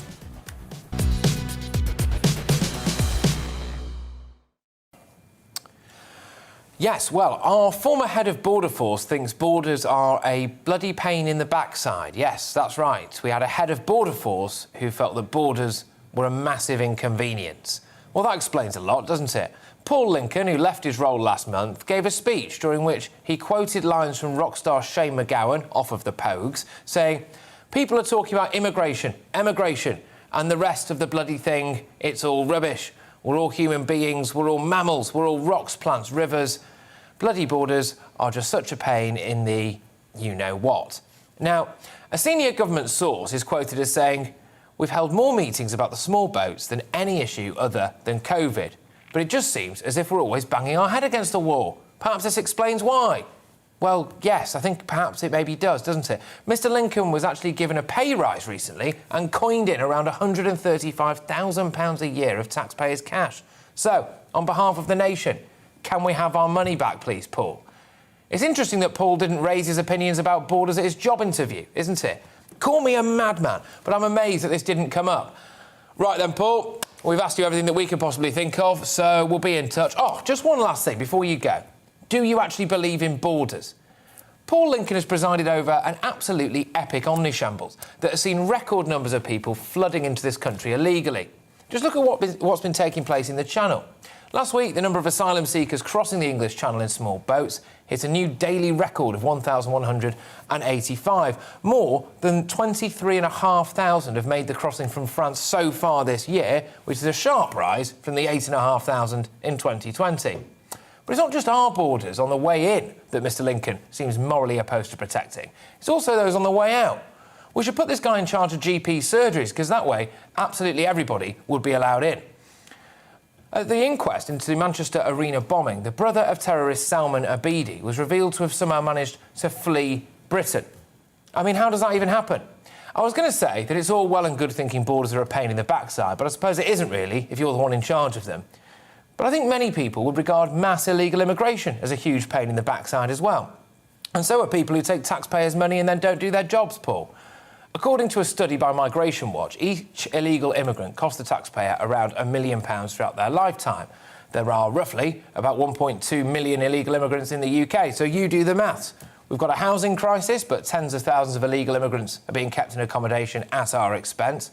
And then we've got the obvious, massive national security issues, haven't we? Paul Lincoln, as head of Border Force, hinting, of course, that he doesn't think borders are a good idea. It's a bit like Wayne Rooney saying he doesn't like scoring goals. It's a bit like Adele saying she doesn't like singing. It's like Steve Irwin going off animals. Strong borders make a strong country. Perhaps it might be an idea to make sure the next head of our Border Force shares that view. Oh, and once more for luck. Can we have our money back, please, Paul?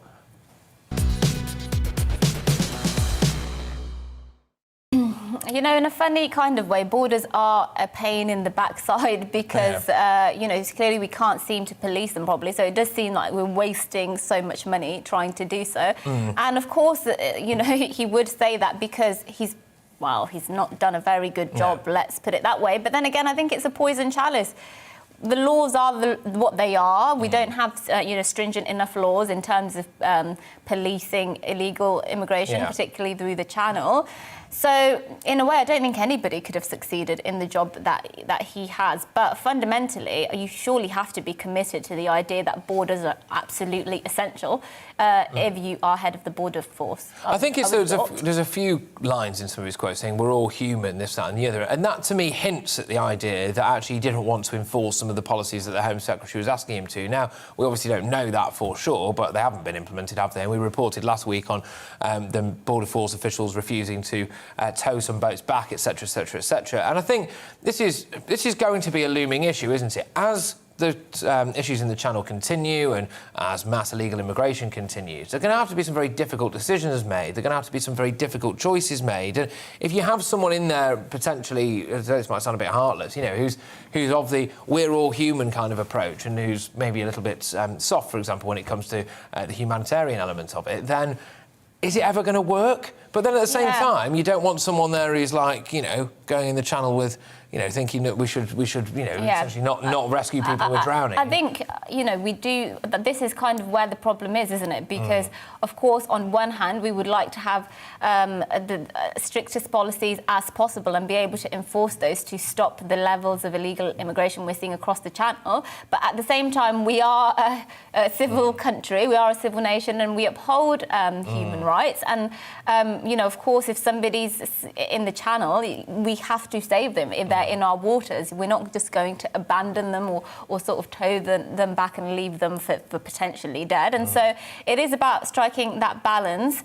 I don't know what the answer is. I think some people have said, look, you look to Australia and do what Australia did, which is they went full-blown sort of anti-illegal immigration and their policies. They had offshore processing centres, for example, not without controversy. But some people say that is the only way because it did succeed in achieving what the aim was, which is to reduce illegal immigration. Yeah, I mean, no one emerges particularly well from this particular thing, do they? You know, you've obviously got the head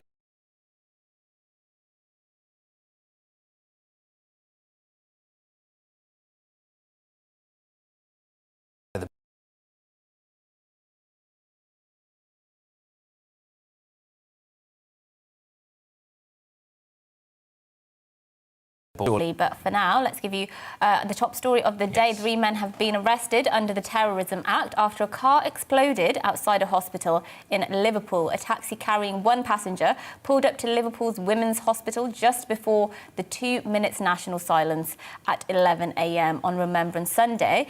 And then it exploded, killing the passenger and injuring the taxi driver. Yeah, well, detectives from Counter-Terrorism Police North West have since detained 3 men in the Kensington area of Liverpool. So those are the latest. We're just going to show you the up-to-date pictures and I believe some video footage as well, potentially, of the scene. It's a bit distressing. Obviously, it's showing a car blowing up, and obviously we know that 1 man died. So, but here we are. There we are. The car's pulling. I mean, how anyone has walked out of that, by the way. I think you can see just shortly after. You see the driver actually... No. Yeah, there you go. You just saw that the driver actually managed to get away, and that was actually after the car exploded. So how he managed to escape with actually relatively minor injuries. He is now out of hospital and back home. I mean, he that was a miracle, really. Well, unbelievable. So, as we understand it, and this is obviously all changing every minute, really, I suppose, but as we understand it, the police feel as though, or they think anyway, that not the full device didn't detonate, right? So that's potentially why there wasn't an even bigger explosion, and that's potentially why the driver in question was able to survive. There are also very, very, very strong reports, frankly, all over the media, that this particular driver locked the doors of the taxi so the guy couldn't get out. I mean, this will all come out in the wash. Obviously, it won't, but obviously it will. Sorry, but. Yeah, but look, potentially this guy is an absolutely massive, massive national hero, I think, because that's Europe's largest maternity hospital there. So if you'd have got into the foyer, I mean, goodness knows. Yeah, that could have gone absolutely horribly wrong. So I think his name, what was his name? Danny. Yes, sorry, I actually should remember this. I did monologue on it before, but I can't remember. We'll get it in a second, but he has, firstly, miracle that he's escaped, but it seems as though he did a very good deed there by preventing a worse situation. David Perry. David Perry, that's what his name is. He's been dubbed a national hero, by the way. Yes, by me as well. Yes, by Patrick as well. Indeed. Night him, night Danny. Anyway, right, well, just moving on to a guest now on this particular topic. Rakib Hassan is a research fellow, easy for me to say, at the Henry Jackson Society and an expert on radicalisation and terrorism. Now, obviously, this is an ongoing situation, Rakib, so we can't have all the info on this at the moment, but just give me your initial thoughts on this situation, please. Well, we know that 3 men, 20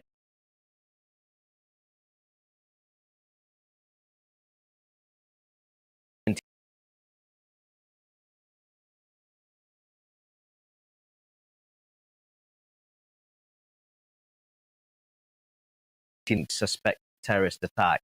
It does have hallmarks which suggest that it could possibly be an Islamist-inspired terrorist attack.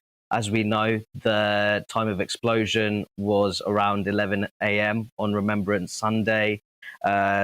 Security expert Will Geddes, he feels that it was, he suspects that it's a vehicle-borne improvised explosive device, which is somewhat associated with Islamist extremism.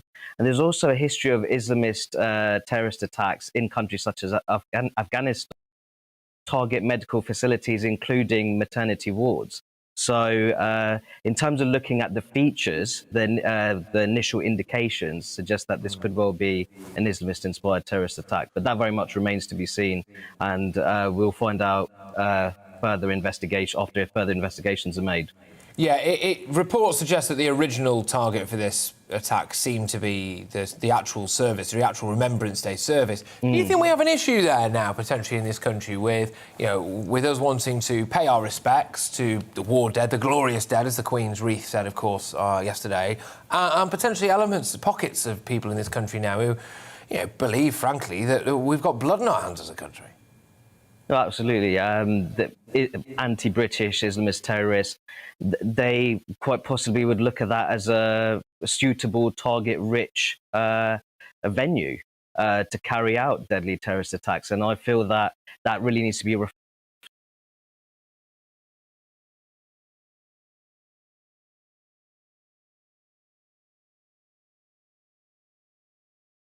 terrorist activity in modern-day Britain.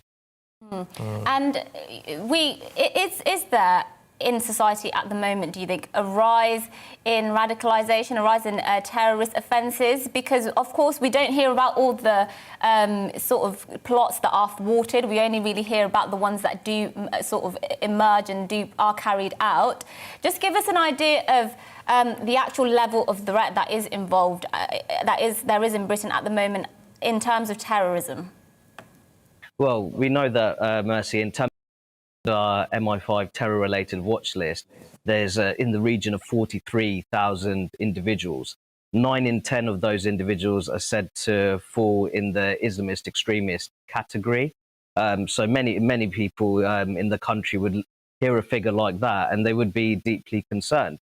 We do also have people who have been convicted of terror-related offences who are currently out in the open after being released from prison. And that particularly concerns me because we know that there are radicalisation problems within the wider British prison system.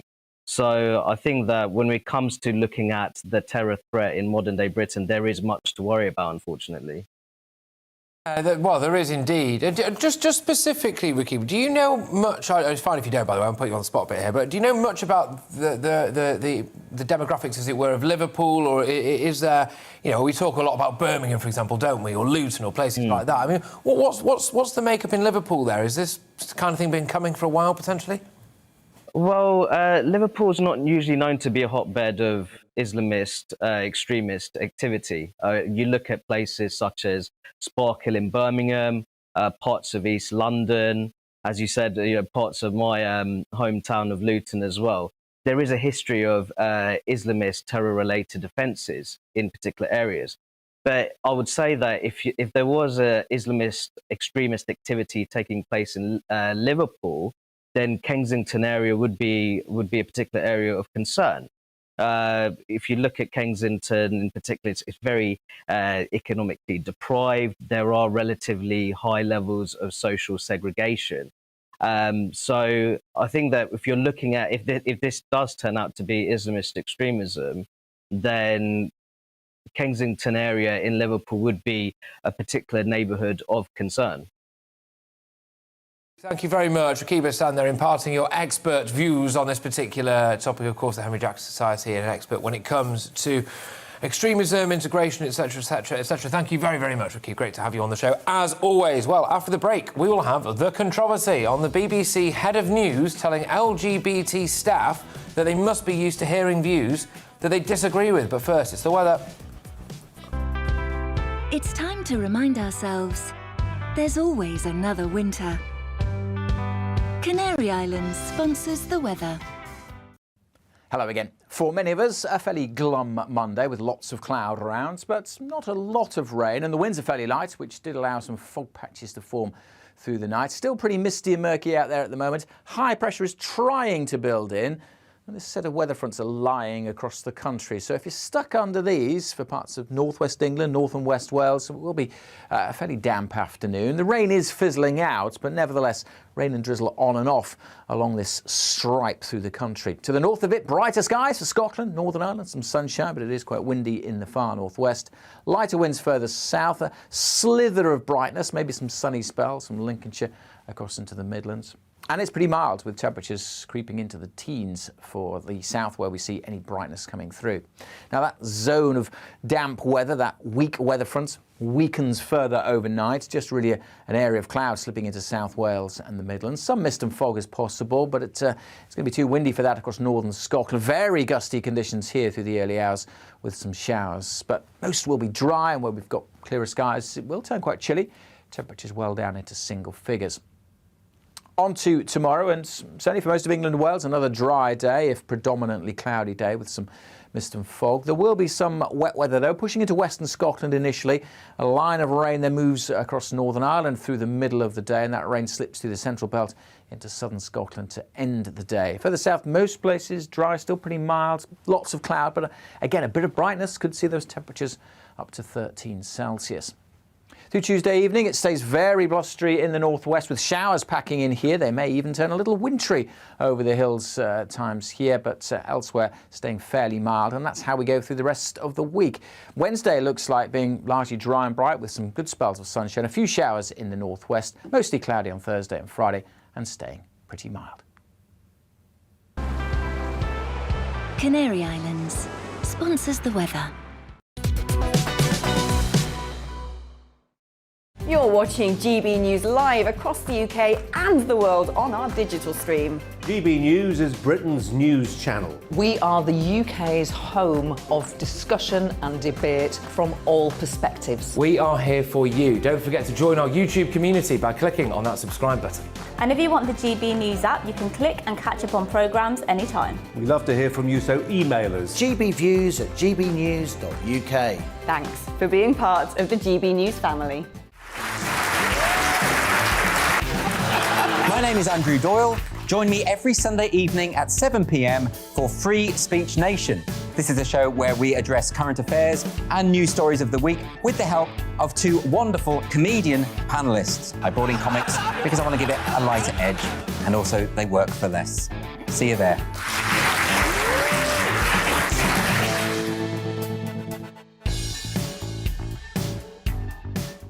Join my show Farage, 7 p.m. till 8 p.m. Monday through Thursday, and there you will get opinion, analysis, debate, and I'll cover stories that nobody else dares to touch.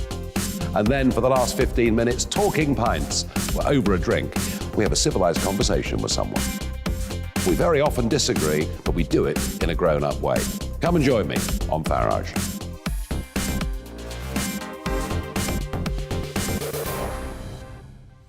I'm Colin Brazier.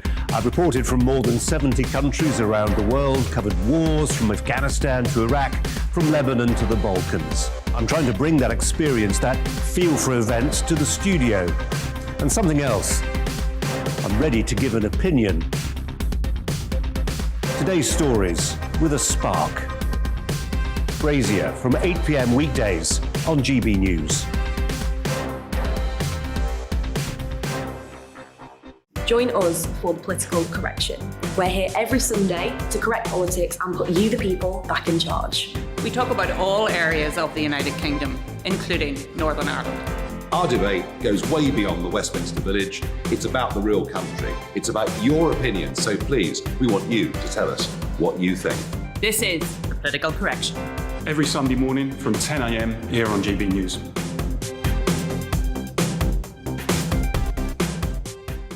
You're watching GB News live across the UK, the world, and our digital stream. GB News is Britain's news channel. We are the UK's home of discussion and debate from all perspectives. We're here for you. Don't forget to join our community by hitting the subscribe button. And download the GB News app so you can click and catch up on programmes anytime. We love to hear from you. Email us at gbviews@gbnews.uk.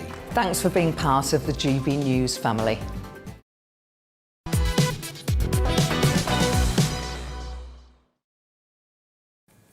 Now, the BBC's head of news has told LGBTQ staff that they must get used to hearing views they disagreed with, as the corporation faced accusations from its own employees that it was institutionally transphobic.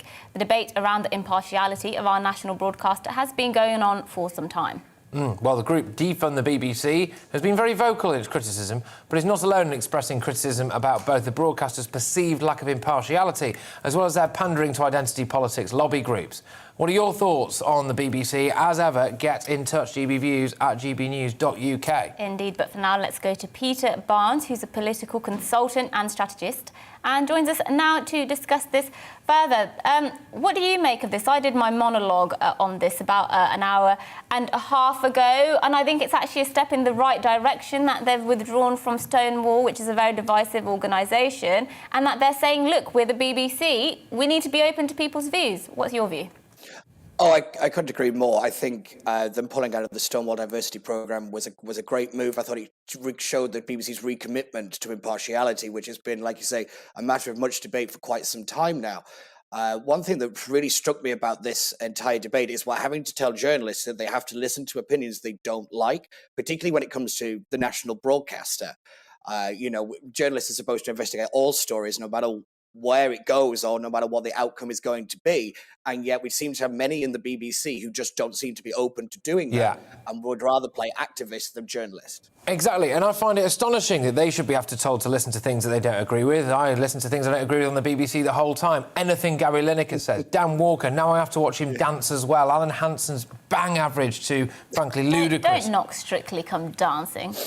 I can knock a contestant. And, yes, anyway, I digress. Look, basically, there's a concern here, isn't there, I think, among the fact that the BBC staff are now raising questions about whether or not they should have to not operate in an echo chamber. Is it time to drain the swamp?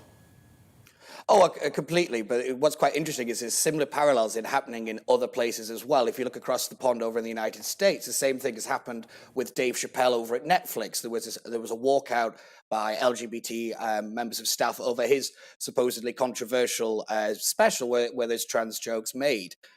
Like you said, draining the swamp is probably one of the good starts, but in my opinion, the swamp has to be drained from the top first, and there does seem to be a lot of people at the top end of the BBC that we don't really know who they are, they don't really know what power they have, setting agendas here that seem to be contrary to what the majority of the population genuinely believes in.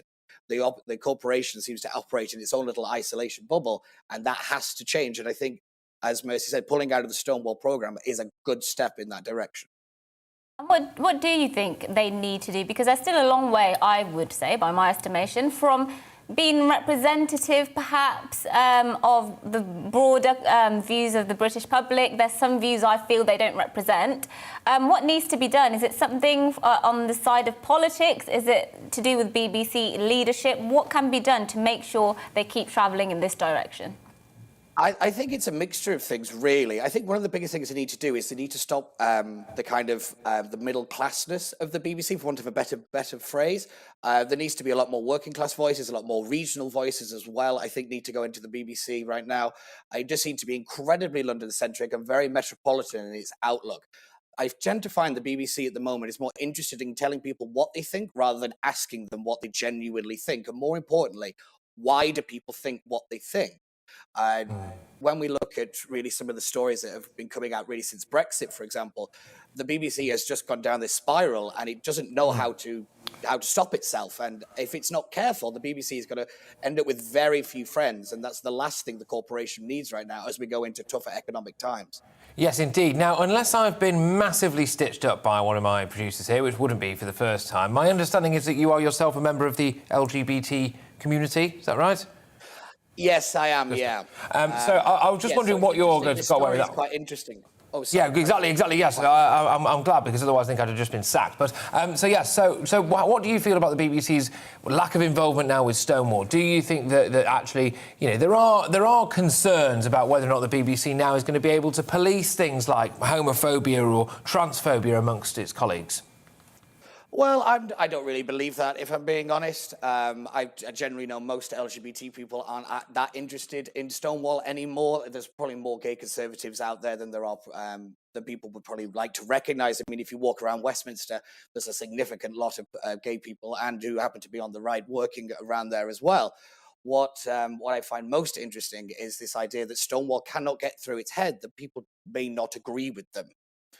They can't conceive of a world where they could possibly be in the wrong. I mean, if you look at the statement that they released after the BBC pulled out of the Diversity Champions programme, they said, this was a direct attack on the LGBT community. Well, I hate to break it to Stonewall, they're not the only voice in the community. They need to start listening to other people. So it's not just a problem with the BBC that we're not listening.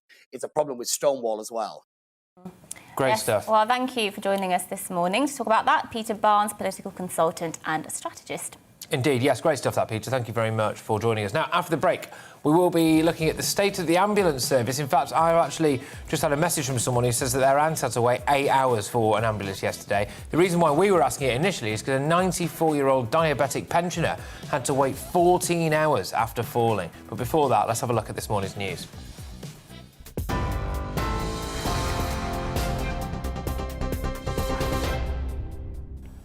I'm Rosie Wright. Here are the latest headlines. In the last few minutes, the explosion inside a taxi at the Liverpool Women's Hospital yesterday has been declared by police as a terrorist incident. Now, a warning that some of these images are distressing. 4 men have now been arrested under the Terrorism Act in connection with the blast on Remembrance Sunday. Police have confirmed an explosive device was brought into the cab by the passenger. Police say they believe they've identified the passenger who died in the explosion. The driver, David Perry, who was injured, has been praised by the Prime Minister for acting with incredible presence of mind and bravery. Our Home and Security editor is at the scene and will keep us updated throughout the day. In other news, the COVID-19 vaccine booster programme has been extended to over 40s. The Joint Committee on Vaccination and Immunisation say all adults over the age of 40 should be offered a booster 6 months after their second dose. 16 and 17-year-olds are also being encouraged to come forward for second Pfizer jabs. Boris Johnson has hailed the COP26 agreement as game-changing, but has also expressed disappointment after last-minute changes were made to the deal. Leaders agreed to phase down, not phase out, unabated coal after requests by India and China. Alok Sharma, the president of the conference, has apologised to delegates after he was forced to make the rephrase. The real living wage has been increased across the country. The new hourly rate will go up to £11.05 for those working in London and £9.90 for those outside of the capital. It's going to have an impact on more than 300,000 workers. Norwich City have confirmed the appointment of Dean Smith as the club's new head coach. The former Aston Villa boss has signed a 2.5-year deal. He takes over from Daniel Farke, who was sacked with the club sitting bottom of the Premier League table. You are up to date. I'll be back with more on today's top stories in half an hour.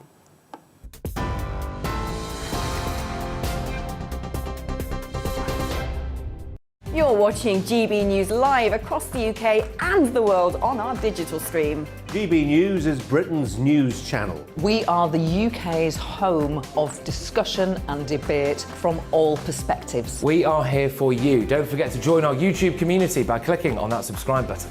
And if you want the GB News app, you can click and catch up on programmes anytime. We love to hear from you, so email us. gbviews@gbnews.uk. Thanks for being part of the GB News family.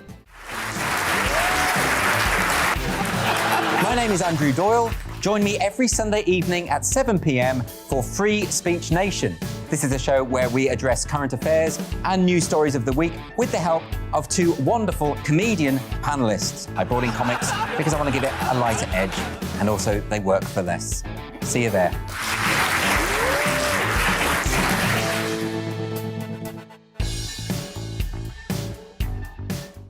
Join my show Farage, 7 p.m. till 8 p.m. Monday through Thursday, and there you will get opinion, analysis, debate, and I'll cover stories that nobody else dares to touch. And then for the last 15 minutes, talking pints. We're over a drink. We have a civilized conversation with someone. We very often disagree, but we do it in a grown-up way. Come and join me on Farage.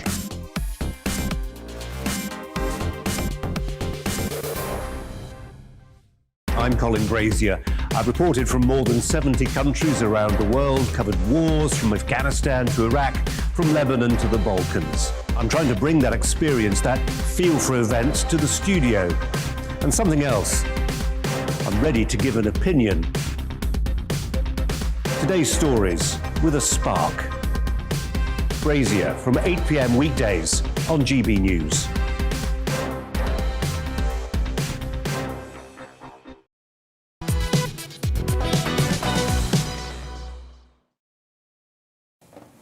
Now, October's ambulance response times were the slowest since records began in 2010, with the average response time for the second most serious category sitting at just under 54 minutes. That's 3 times the target average. Well, at A&E, over 120,000 people waited at least 4 hours and over 7,000 waited for 12.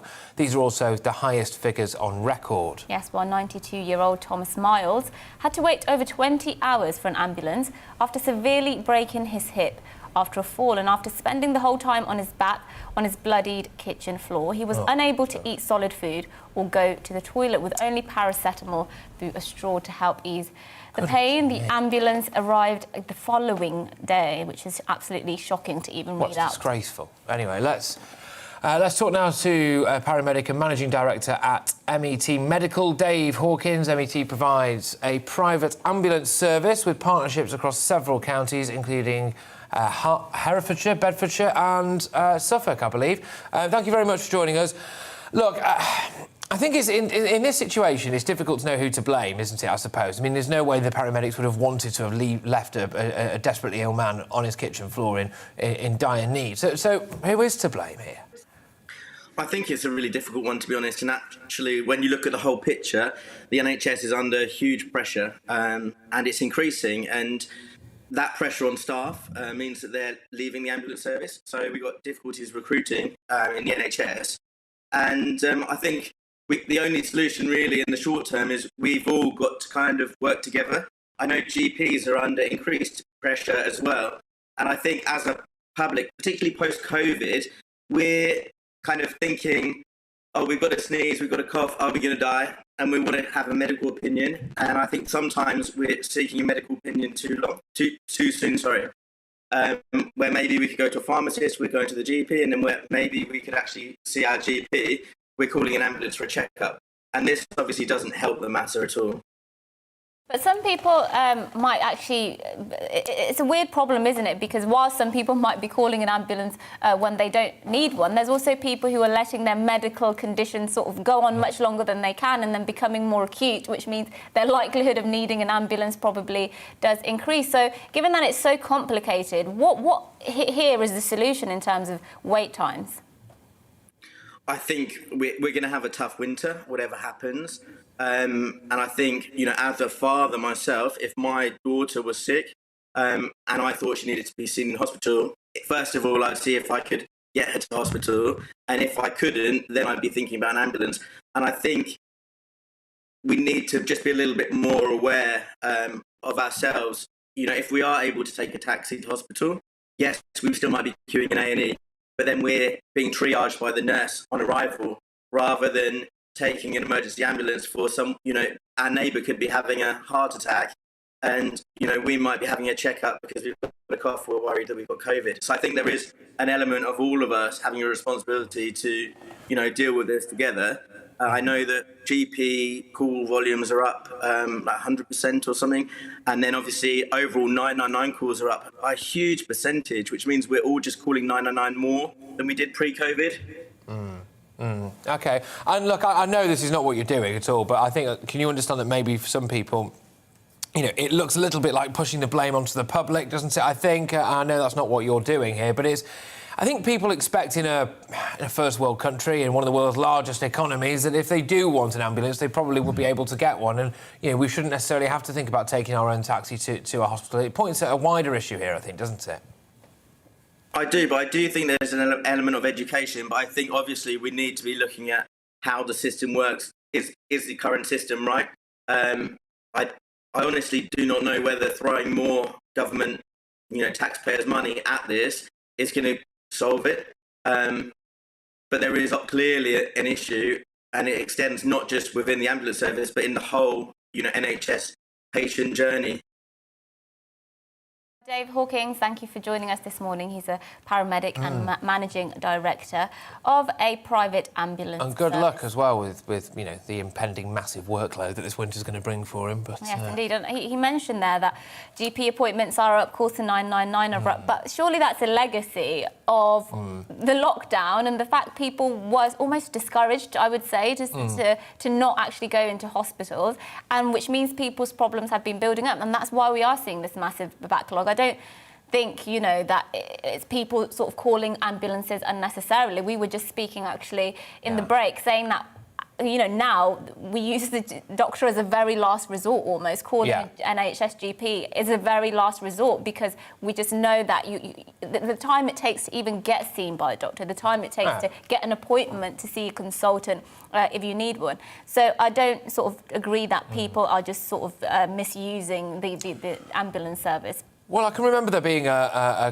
think it was called a code black, and this is a couple of years ago with various ambulance services as well. There was a rather harrowing incident of a lady who'd tripped outside of her house, elderly obviously, broken her hip and actually froze to death. Didn't die of the broken hip or of anything like that, waiting for an ambulance. And so I think the idea that this is all COVID-related, I think it's certainly not all COVID-related. It seems to be a relatively regular thing, unfortunately, and it is a massive issue affecting people. I've had some people texting me, actually, just before we went to the break there, saying that their auntie waited 8 hours for an ambulance yesterday. I mean, it's shocking stuff, really. It's shocking stuff. Yes, indeed. Well, keep your views coming in. gbviews@gbnews.uk. We'll be going to those shortly. But for now, despite urging people to wear masks and implementing some of the strictest COVID restrictions in the whole of the UK, Welsh First Minister Mark Drakeford has been found to be flouting his own advice as he dances amongst crowds at a Diwali celebration. Let's take a look at this.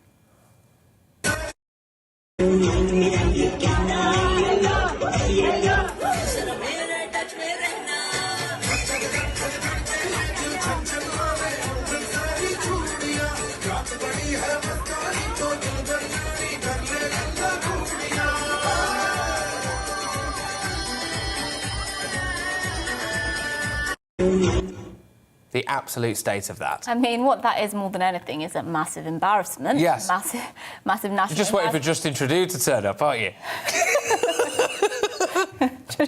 Trudeau. Much to do about nothing there, I think. I mispronounced his name, but who cares? Well, apparently everyone in the gallery. Yeah, we're going to open the hypocrite files now, aren't we? And we're going to talk to Rich Taylor, political commentator and host of the Rich Politics podcast. Does this stick in your craw, Rich? I mean, this guy's been hammering people's civil liberties left, right and centre. Should he fine himself?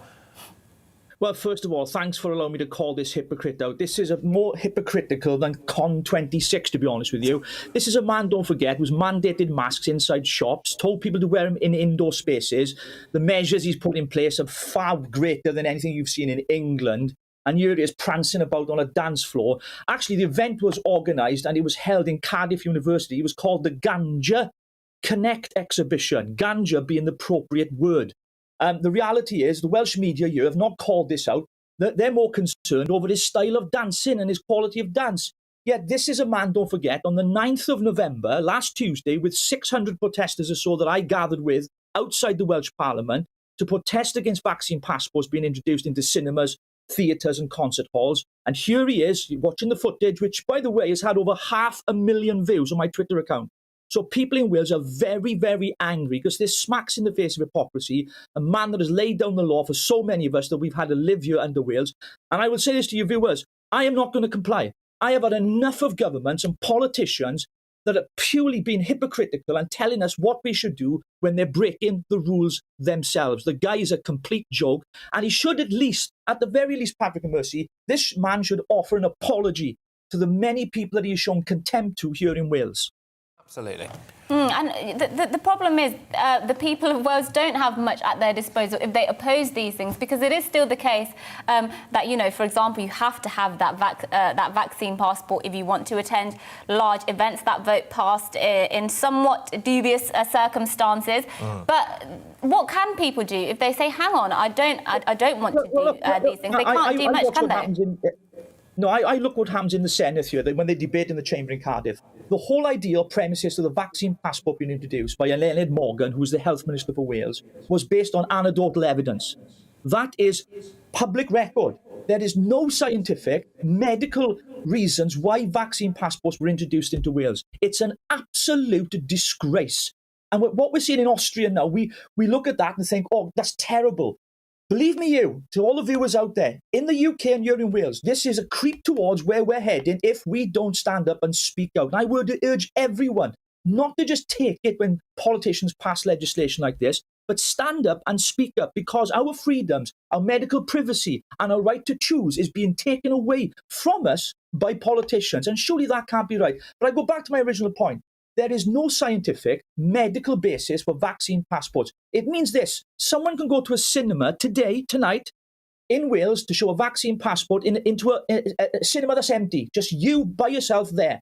But yet Mark Drakeford can go to a party, and this party happened on the 13th of November, after he'd passed the law, you have to show a vaccine passport. I doubt very much that he had to show a vaccine passport at that Diwali celebration when he's prancing around to Bollywood music. No, he doesn't. He's a complete hypocrite, and the man deserves to resign. He should resign, and he should apologise to the Welsh people. It's a disgrace. Do you not think sometimes what a clever thing this coronavirus really is? It won't get you if you're at a maskless barbecue at the G7. It can't possibly get you if you're at a climate rally. It can't possibly get you at a civil rights march in London. And it absolutely, 100% will not get you in a room full of Diwali celebrations, will it? No, well, listen, I'm all for partying. I mean, in fact, I'm not listening to the government. I'm going to party myself. No, I don't care. He's just giving me look, he's just said, Rich, do what you want. I've been doing it anyway because I don't comply to the government. I stopped listening to the government months ago because all they do is lay down legislation, and there's no sense to most of it. Let's be quite frank about it. And I know there's different opinions. You know, people don't agree with me. That's fine. We're all entitled to that opinion. I respect yours if it's different. But I am passionate about this because I have seen what has happened to citizens here in Wales the last 20 months, and it is deplorable. We had aisles blocked off, and you could not buy essential goods from shops. I mean, it's absolutely absurd. And yet Welsh media are giving this man a free pass. I'll call them out. I'm not going to mention them by name personally, but they're giving this man a free pass constantly. There is no scrutiny. There is no questioning over these things. They simply love the guy. And that is wrong. So thank you to GBNews for at least giving me the opportunity to come on and share with the people, the viewers, especially those watching in Wales. And if you're not watching in Wales, why aren't you watching in Wales? Get on GBNews because the others are rubbish. Anyway, so it's important that people understand this, because politicians, we've seen it, haven't we? Not just with what's happening in Wales, but look what happened with COP26. I like to call it CON26. You mentioned earlier in the programme, was it a flop? Of course it was a flop. According to this Zoom call, I've saved you 0.11 carbon emissions. That's what I've saved you. I've probably saved you more than what they saved you at that conference. It's an absolute joke. The biggest theatre of pantomime I think I've ever seen. Very popular in our inbox, Rich, and it's no surprise there's people saying they could listen to you all day and you've got some backbone, and I think that's certainly fair enough. Thank you very much, Rich. Rich Taylor there, of course, political commentator and host of Rich Politics Podcast. Yes, now we Brits don't talk about what we flush down the loo, but we are about to, because Northumbrian Water was the first and only wastewater company in the UK to use 100% of its sewage and convert it into gas and electricity. And the team has been encouraging other companies to achieve the same for the greater good of our planet. So the plant in Wallsend is the company's largest sewage treatment works and treats up to 12,000 litres of wastewater from customer homes and businesses every second. Goodness me. Its £8 million gas-to-grid plant is the biggest of its kind in the industry. Well, our North East of England reporter went to see the pioneering plant, which is pushing wastewater companies to go green. Well, it's not very glamorous, this shoot at the sewage treatment works in Howden, but it is so important. I'm always telling you how resourceful we are in the northeast of England, and this is a great example as to how. Joining me now is Tony Rutherford from Northumbria Water. Tell us how you are using all of the waste at this plant to 100%. Yeah, so hi Rachel. First of all, Howden serves a population equivalent of 1 million people for the Newcastle conurbation, and all of their wastewater or their sewage travels here and we treat it on site, where we clean it up so it's safe to go into the environment, or the final effluent is safe to go back into the environment. The waste product from that is a thing called sewage sludge, which not that many years ago used to be something that we didn't want. It was a bad thing. But now we reuse all of our sewage sludge within the site at Howden and in Northumbrian Water. We were the first water company to do 100%. I suppose it's kind of, reusing all of that waste product, and we actually turn that into an energy, into power, to power the sewage treatment works itself. Now, what I love is you're now not the only company doing this, but that's something that you're happy about. It is. It's fantastic for the industry in a whole, because, you look at, for Northumbrian Water, us doing everything 100% in-house, everywhere's catching up, which is brilliant, and it's excellent for the environment, it's excellent for the industry, and as far as renewable energies goes, obviously it's, it's a highlight topic at the moment, so it's fantastic that we're all doing this and striving towards making the environment better. Now, we're talking about renewable energy, but for you, the main priority is the environment. It is, yeah. So, the fundamental of the treatment works, first of all, is making sure that what we put back into the river and back into the environment, is safe. Looking after the environment's a priority, and it always has been. And it's looking after the environment for the future generations as well, and we're always looking at innovations and ways to make that better, ways to, to advance with different technologies, and then moving away from that area of looking after the environment is doing something with something that was classed as a byproduct that was, something that we didn't want, nobody wanted it. Well, it went into the river, didn't it, 40 years ago, and look at you now. Yeah, it did, exactly. So, 40 years ago, the River Tyne, the estuary, it was pretty much dead.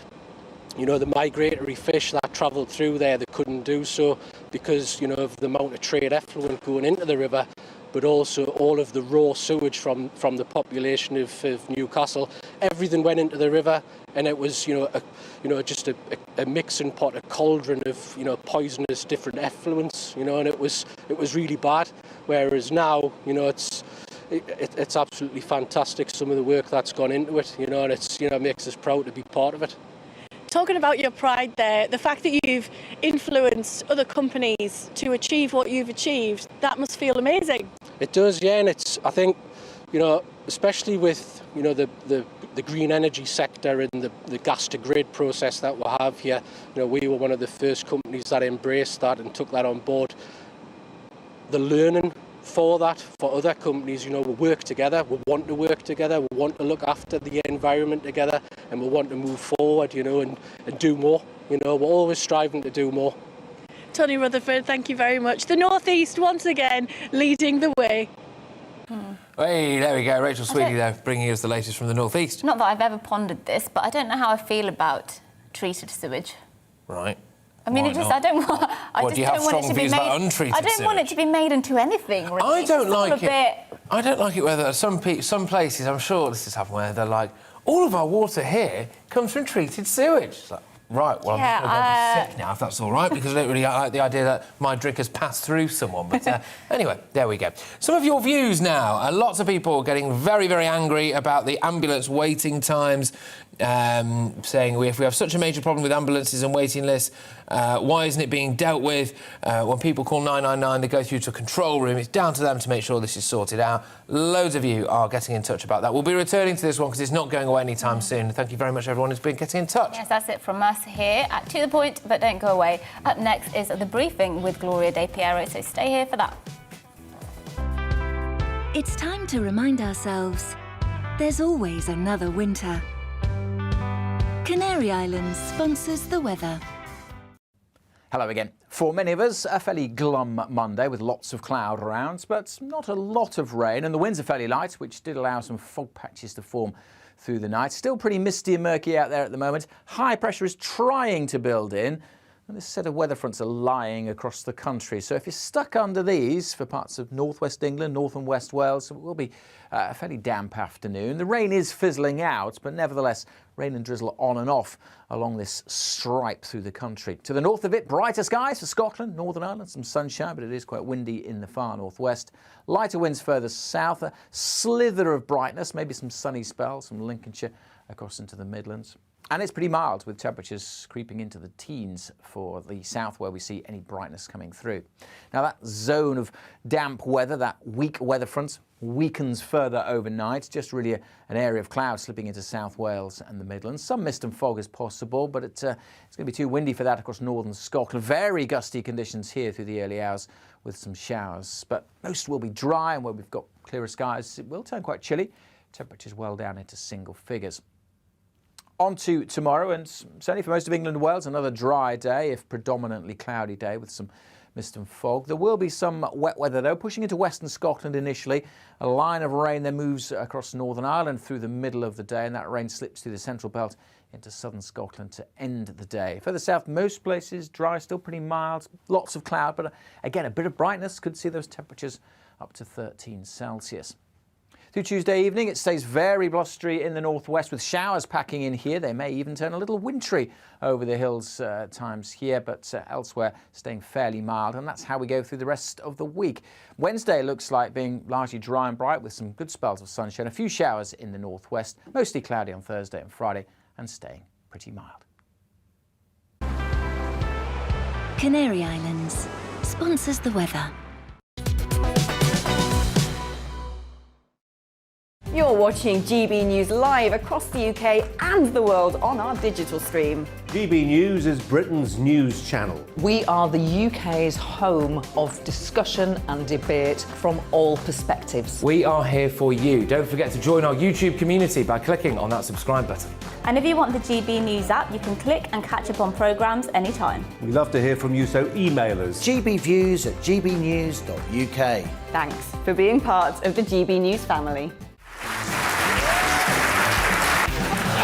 My name is Andrew Doyle. Join me every Sunday evening at 7 p.m. for Free Speech Nation. This is a show where we address current affairs and news stories of the week with the help of two wonderful comedian panellists. I brought in comics because I want to give it a lighter edge, and also they work for less. See you there.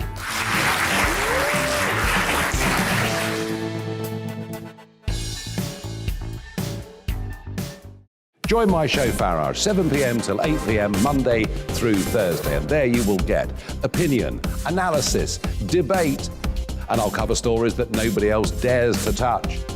And then for the last 15 minutes, talking pints. We're over a drink.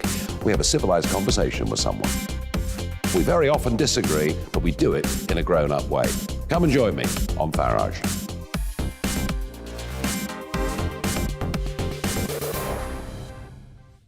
I'm Colin Brazier. I've reported from more than 70 countries around the world, covered wars from Afghanistan to Iraq, from Lebanon to the Balkans. I'm trying to bring that experience, that feel for events, to the studio. And something else. I'm ready to give an opinion. Today's stories with a spark. Brazier from 8 p.m. weekdays on GB News.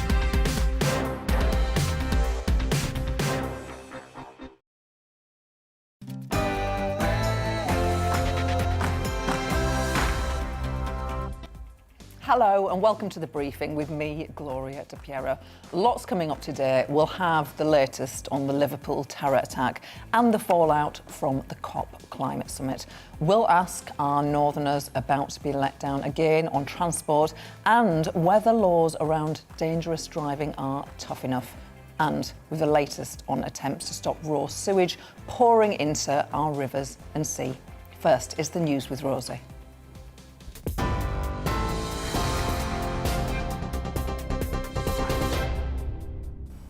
I'm Rosie Wright. Good afternoon. This is your news at 12 o'clock. Police have confirmed a blast inside a taxi outside a Liverpool hospital yesterday was a terrorist incident and have arrested a fourth man under terrorism laws. Now, as a warning, some of these next images are distressing.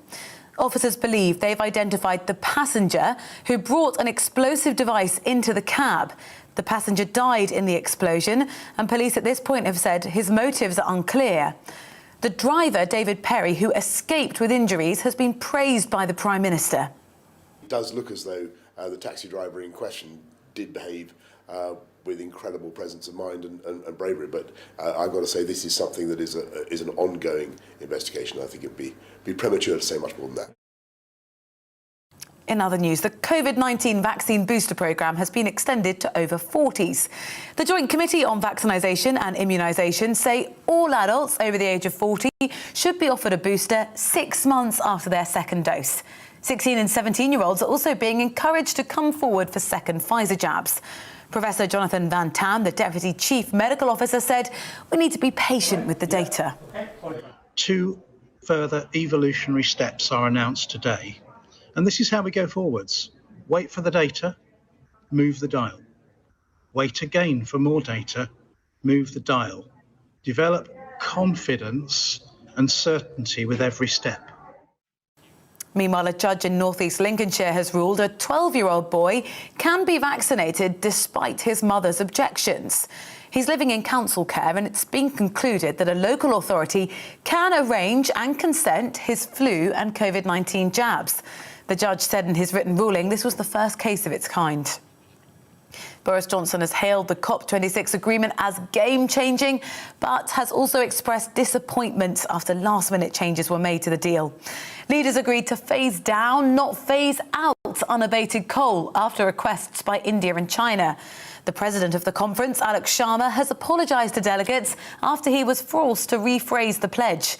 Dr. Christian Dunn, senior lecturer in natural sciences, says climate change is not a life and death situation for the UK compared to other countries.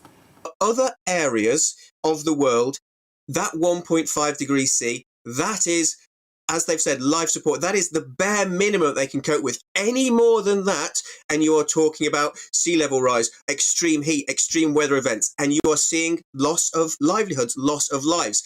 And I think it's very hard for us in the UK to see that connection. So it is important, that one of the reasons COP is important, to actually have those, the leaders of those areas speak and for us to be able to hear them, because otherwise it can just get lost. The real living wage has been increased across the country. The new hourly rate will go up to £11.05 for people working in London and £90.90 for jobs outside of the capital.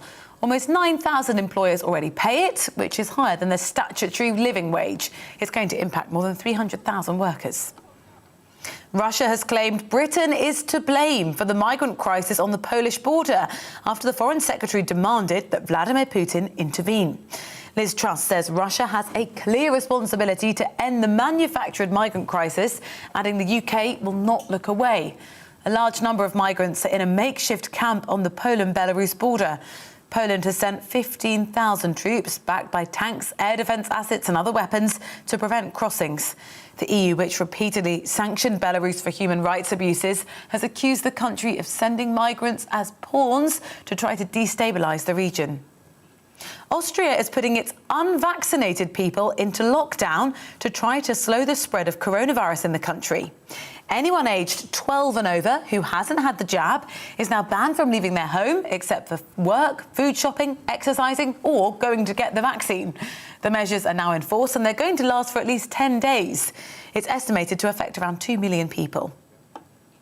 People in Wales, if they want to go to the cinema, theatre and concert halls, now need to show their COVID pass.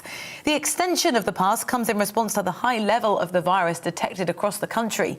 The Welsh Government say people are also being encouraged to work from home to try to help bring COVID under control. The scheme is effective today. And you'll still be able to have your roast dinner this Christmas, as poultry bosses say there will definitely be enough turkeys this year. The British Poultry Council say staffing pressures have eased due to more visas being issued to foreign workers.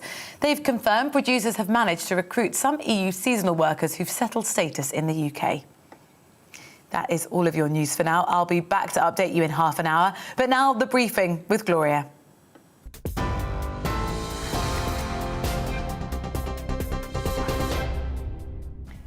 Coming up this hour on The Briefing, the explosion outside a Liverpool hospital has been declared a terror incident. We'll have the latest on that moving story.